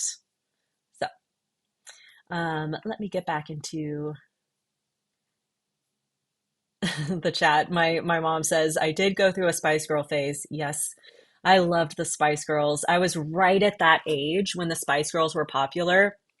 Um, like 97 was that, I think, that or 96, like at that time when they were really I was in when they were really popping off. I was in fourth grade, and I loved the Spice Girls. I loved Spice Girls and Hanson. I like that. Those were like my teeny bopper years. um and yeah, I still love the Spice Girls. They're awesome. Okay. Let's see here. Created by JF says, my daughter says my music style is depressing. Yeah, I think most people would find my music tastes to be depressing too, but that's how I like it. Um, and Phyllis said that she uses rugs on carpet. See, a lot of people do. I don't know why some people say that it's like a faux pas. That's just like not true. Okay, let's see. Okay, Hyperbole asked, um, hello, discovered you a few months ago when I was stumbling over decorating my studio. I've rearranged it 4 times, but I think I've finally got the right setup. Reading through the comments, several members mentioned ethnic decor. As a Caucasian woman, is that of any interest to you? I know you're a good researcher, so wondering if you've ever considered it. And like I already like talked about this in answering a couple other questions, but basically, as a white girl, I question my like qualifications, you know. Again, I think, you know, introducing other cultures in decor is a beautiful thing to do. I think I would just want to hear about that from a person of color, you know. Okay, so Jane or Janella Bonte asks, hi Steffi, I don't think I can be there, but my question, if you could, hopefully will, create a dragon core style where you would take your inspiration from, and what color themes you would pick for a studio. Um, I would love to do a Dragon Core video. That's actually been on my list for a really long time. And I just haven't gotten to it. It definitely would take some creativity, you know, like how, like making dragons chic, you know, and also like translating the idea of dragons, in not necessarily like a direct way, but referencing them in like metaphorical small ways throughout the space.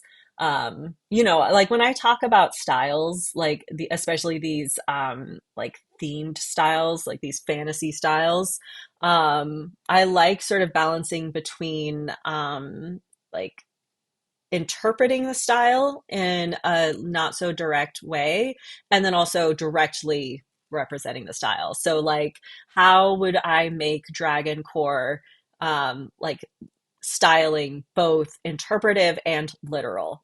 So how can we interpret dragons as a style in a not so direct way? And then how do we incorporate literal dragons in a stylish way? So that's kind of how I approach these types of aesthetics, is that balance between direct references and interpretive references. So um, I would definitely do that with a dragon core video as well. And it's just a matter of figuring out how to do it. Um, Michelle D asks, are you dating at the moment? If not, being a cat mom is the best. Love your decor stories. You should consider a career in styling apartments. Yeah, I like I said earlier, I've definitely thought about doing like virtual styling services. But it's just a matter of figuring that out. And let's see. And yeah, being a cat mom is the best. And I am in a relationship, actually. Believe it or not, I've actually never dated in my entire life. I just kind of find myself in relationships. So I've never been on any of the apps. I've never gone through a phase of I like dating people. I just kind of naturally meet a person and then I'm in a relationship. But yeah, I am. My boyfriend lives a couple blocks away, actually, which is awesome. And it's actually the same guy that I was dating, like back when, like, how do I explain this? Um, I don't know how long, like, all of you have been around, but for a while, I was with, like, you might have seen Kobe come up in my videos. And then we split up and we got back together because, I don't know how many of you remember that time when I moved out of the apartment that I was living in with him. But like I hinted at um, some, like, it was definitely not a good time. And I asked Kobe this morning if I could talk more openly about this, because this is obviously like very personal to him. And trigger warning, if you want to click away or maybe mute me for the next minute or so, uh, addiction. If you don't want to hear about addiction, then you might want to just mute me for a sec. But Kobe said that I could talk about this. And so, yeah, he was going through some serious addiction issues. And that is why we split up. And that's why I moved out. And luckily, though, he has been clean for almost 2 years now, and I'm very proud of him when he is clean. And if you've ever had an addict in your life, you probably, this will probably resonate with you. But when Kobe is clean, he is the like perfect person for me, and he's wonderful, and he's so kind, and he's just like I love him so much. When he was not clean, it was like a different person. And so he was able to get his shit together and like get his life back together. And yeah, he's been clean for almost 2 years. So as long as he can stay clean, he's like my ideal partner, you know? So anyway, so yes, I am not dating at the moment. I am in a relationship. And it's going so well, as long as he can stay clean, which I have complete faith that he will. So I'm curious what you guys might be saying in the chat. um, Now that you mentioned being in a relationship, maybe one day you could cover how to incorporate dark, moody decor when you are sharing an apartment with someone who isn't into aesthetics. Yeah, I kind of have come to the conclusion that I might not be the best person to give advice about living with someone. Obviously, Kobe and I had a specific situation because, addiction played a role in why we were not working at that time. Um, but so that's like the reason, that's it's because of addiction that living together was just not working. So I guess I've just never successfully like lived with someone and like decorated a space. He's the only guy I've lived with. So it's I don't have anyone to compare to except for living with him. And it was just a very specific situation. Living with an addict is not conducive to like good decorating. um so So yeah, I don't really know how to give advice about like living with someone because I've never successfully done it. You know, maybe someday Kobe and I will live together again. I think both of us need to be making enough money though to where we can like afford at least a two-bedroom apartment, you know? Um, but yeah, I don't know if I can like I don't know if I can give advice on that because I've never experienced it successfully myself, you know? But maybe. Um, Phyllis says, being one of your older watchers, my only concern is how you feel. As long as he treats you well, I'm good. Just be careful. One of my friends has been going through this.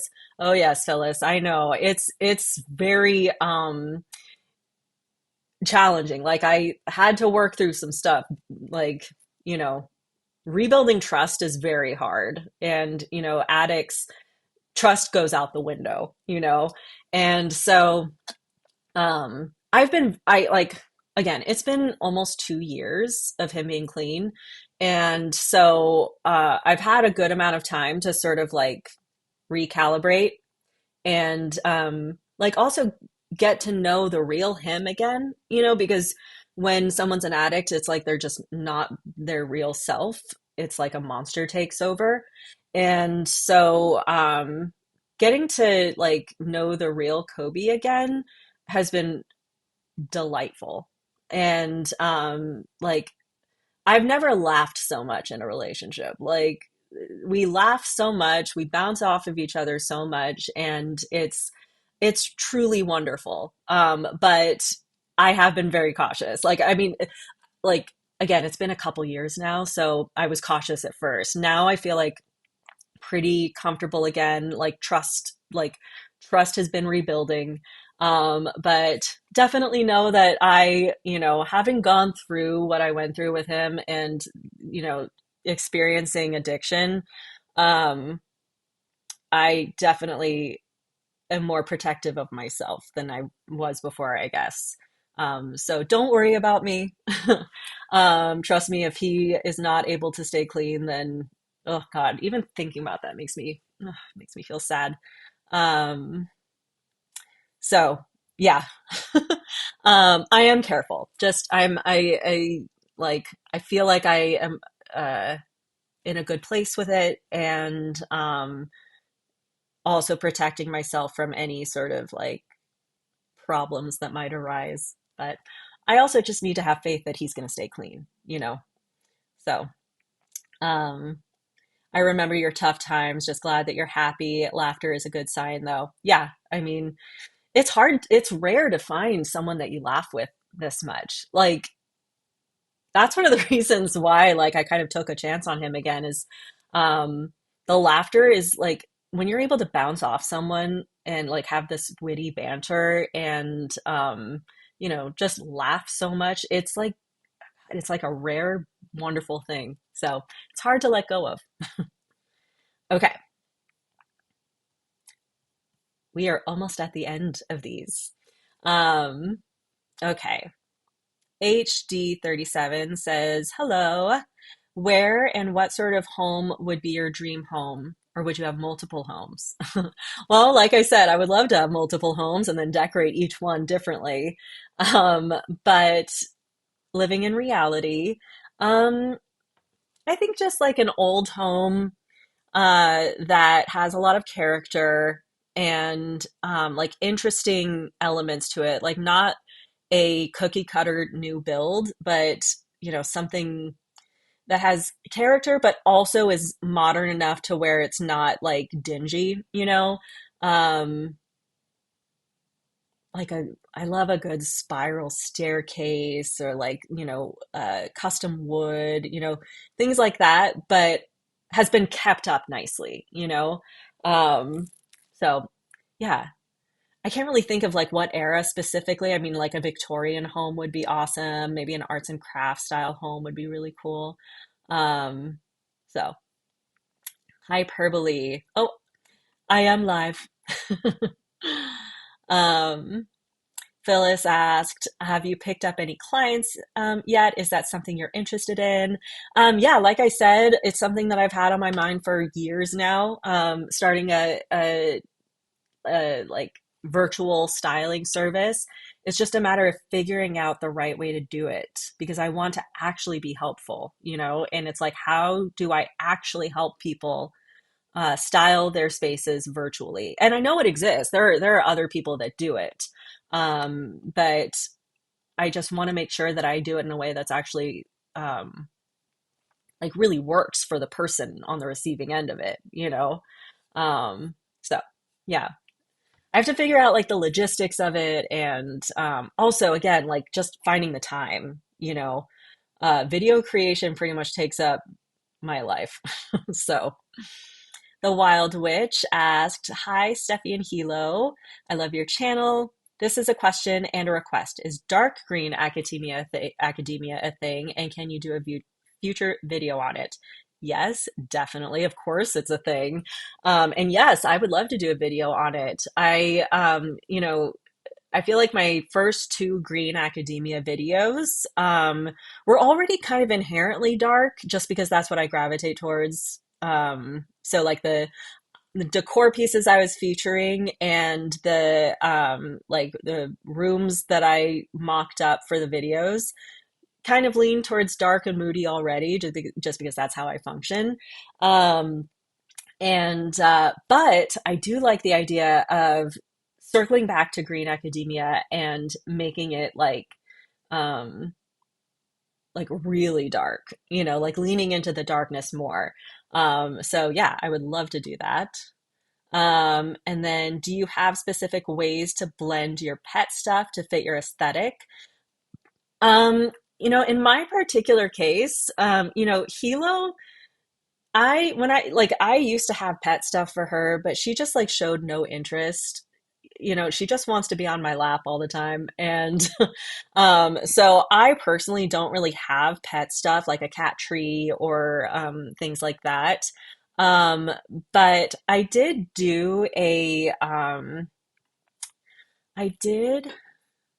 a video a while back with like cute cat stuff ideas.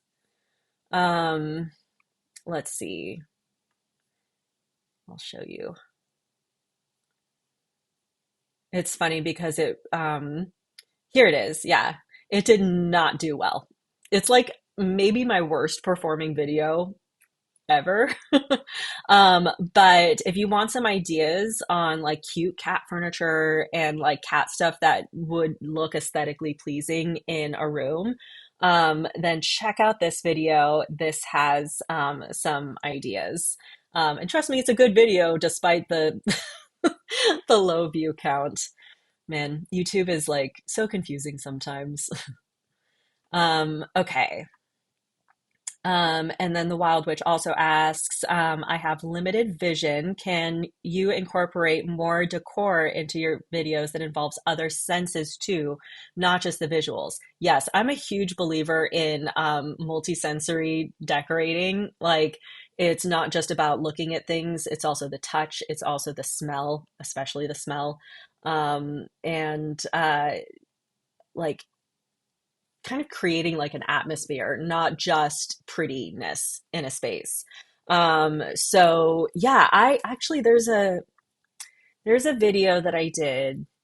Oh God, I don't even remember which one it was, but where I talked about hygge, like creating a like incorporating hygge into an apartment, and I think the key with achieving hygge is to tap into other senses other than just styling, because I feel like a lot of the time people talk about hygge just as an aesthetic, just as like basically coziness, like visual coziness.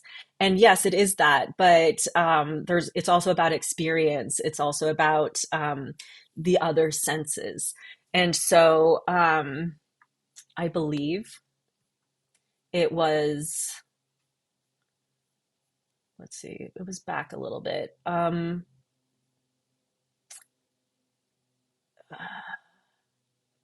I don't think it was this one. I think it might have been this one, Huga Lifestyle Inspiration. And I think I went sense by sense.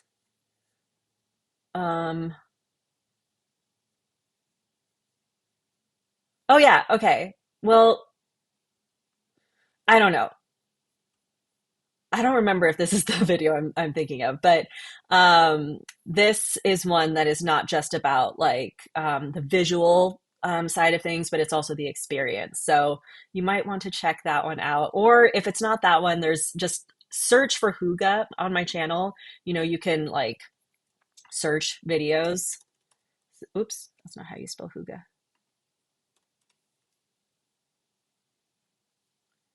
Yeah.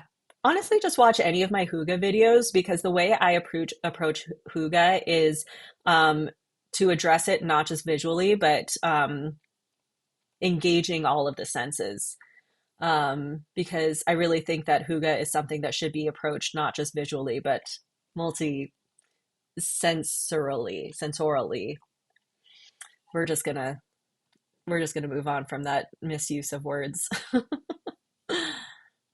um, let's see. Okay. Last one of the the questions that were on the community post that I made. And then I will just hop into the chat and focus on the chat after this. So Corpse Bride says, let's get into the kitchen. My small kitchen needs a makeover. Sometimes it feels like the kitchen is the forgotten room when it comes to design. I mostly think of it as a functional room. Any ideas to make it larger and prettier, make it appear larger and pretty it up? Corpse Bride, I would be curious to know if you live in a rental apartment or a house that you own, because that will kind of change my answer. I'm going to stick with the apartment answer because obviously that's kind of my thing. Oh, wait, you said it. You said it right here as a renter. Okay. So you're a renter. So you can't do any sort of like renovation. You can't like knock down your cabinets and change the countertops. So as a renter, you're stuck with what you have. Um, so I need to do more videos on kitchen styling, obviously, because you're not the first person asking about kitchen styling. So stay on the lookout for that. I am going to do more kitchen videos. Um, but just to answer your question, like on a simple level right now, um, when it comes to a kitchen that you're renting, it really comes down to the little details and relying on those to make your mark on the kitchen. Because, like I said, you can't change the countertops, you can't change the backsplash. Oh, you know what? I actually have a good video for you, Corpse Bride.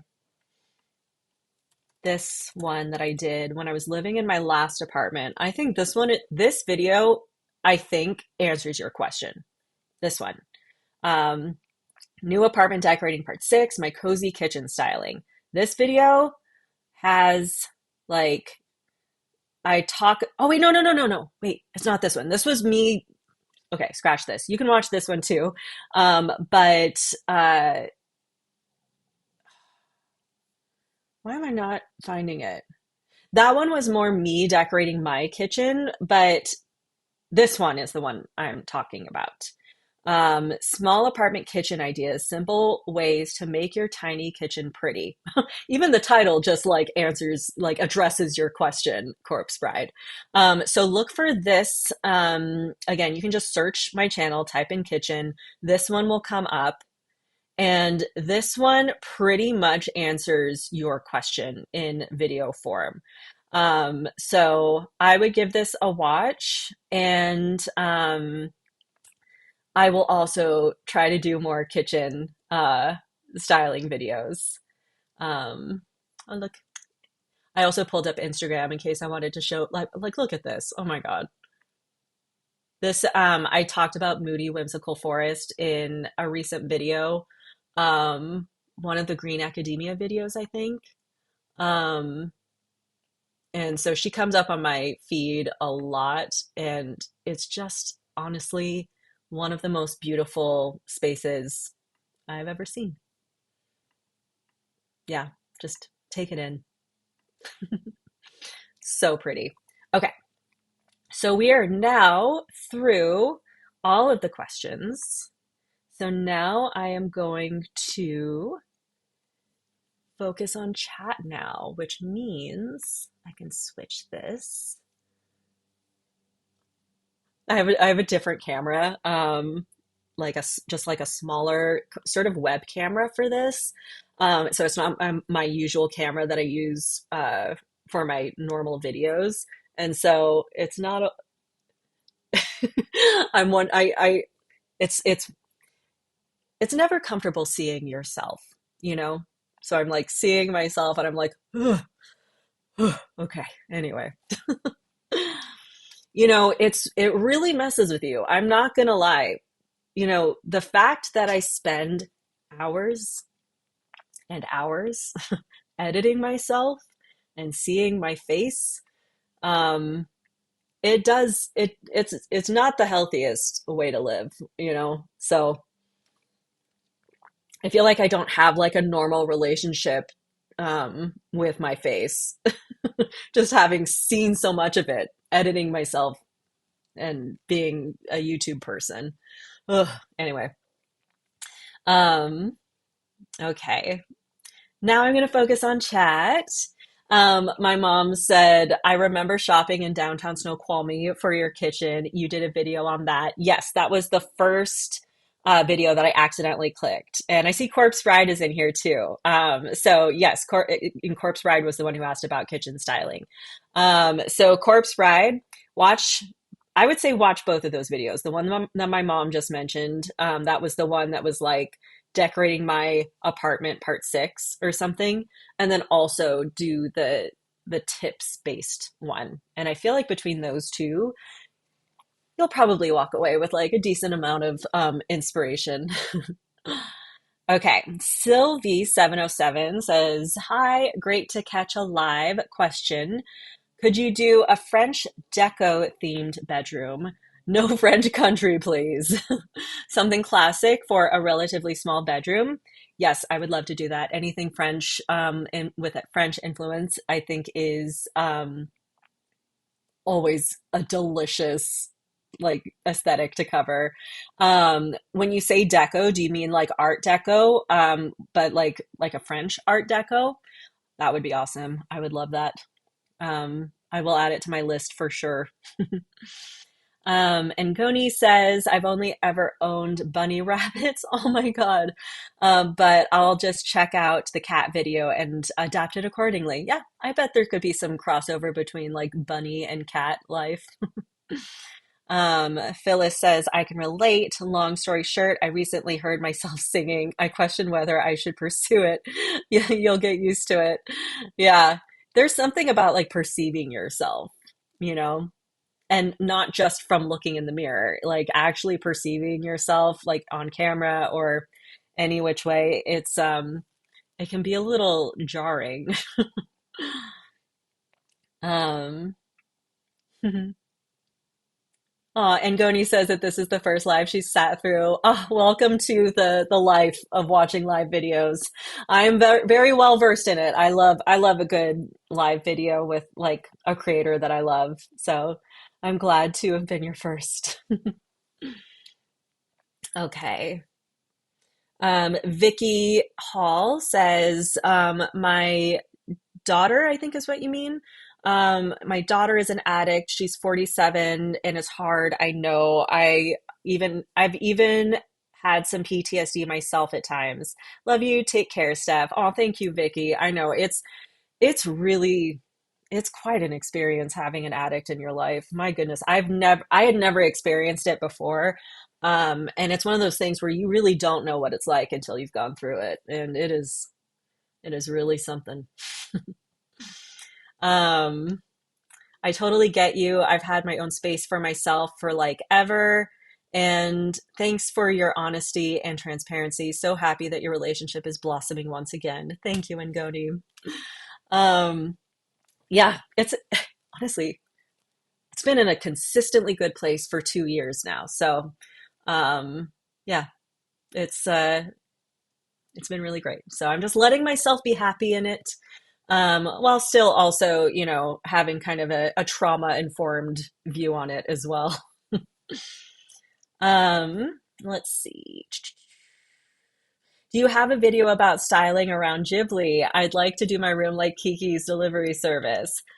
Funny you should ask, Amy. That might be my next video that I've already shot and am currently editing. Spoiler alert. Um, all right. I think I think we've come to a good place to stop. I wonder how long we've been going. Let's see. Um, we've been going for a couple hours.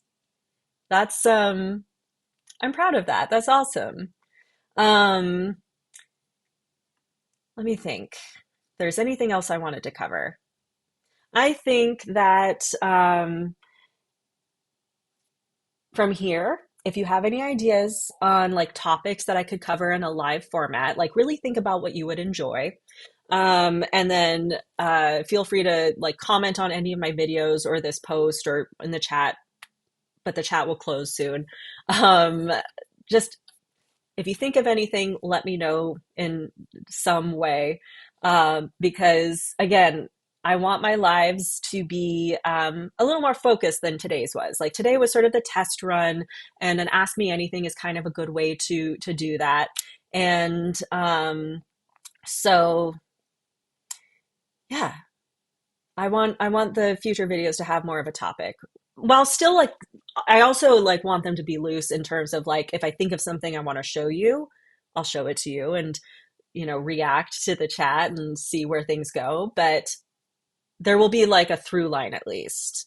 So let me know what you think would be fun. Um, let me move this back down here. Okay. All right. I think we're going to end here. Thank you so much for joining me for my first live.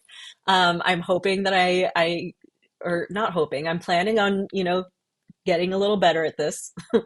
um, I think it's one of those things where you just get better as you do it. And so yeah, I would like this to be like a bi-weekly thing. Or like on the Sundays where I don't post a normal video, I would like to go live. So let's see how this goes. If any of you are introverts, you know that like doing something like this is like so hard for an introvert.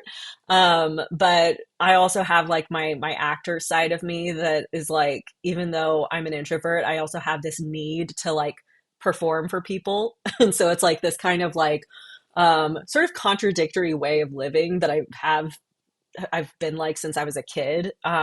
Just being an introvert who also likes to be on stage somehow. So this kind of feeds that like I want to be on stage performing kind of itch that I have. But again, it takes a lot of energy, and like after this, I'm going to be fully shut down for the rest of the day, like recharging, you know. Um, Yay. Of course, Bri says you did awesome. Thank you. Anna says this was great. Um, Course Rise says my Pisces self could never, too shy. Well, I'm a Pisces and here I am. I don't know. I think for some introverts, there's like this outlet that you need. Um, you have to like, there's like this performer outlet. It's like one of the reasons why I think I was drawn to performing from a young age is because it was a way for me to like get out of my shell. And it's kind of been like just something I've always done. And it's very like I said, contradictory, but I think it's just it's how a lot of actors are. A lot of actors are quiet introverts, and then acting is like a an outlet. So I think I fall into that. So, all right. Okay. I think this is it. I hope you had fun with me. And I hope you join me for future lives. I guess the next one will be a couple weeks from now if I decide to stick with this. I'm going to try to hold myself to it. And yeah, I hope you have a good rest of your Sunday. And yeah, have a nice, like, cozy time. Hilo left my lap. I don't, she's probably expecting food soon. So, anyway, but Hilo sends her regards. And until next time, have a good rest of your Sunday. This is a tough one to dismount from. Okay, goodbye.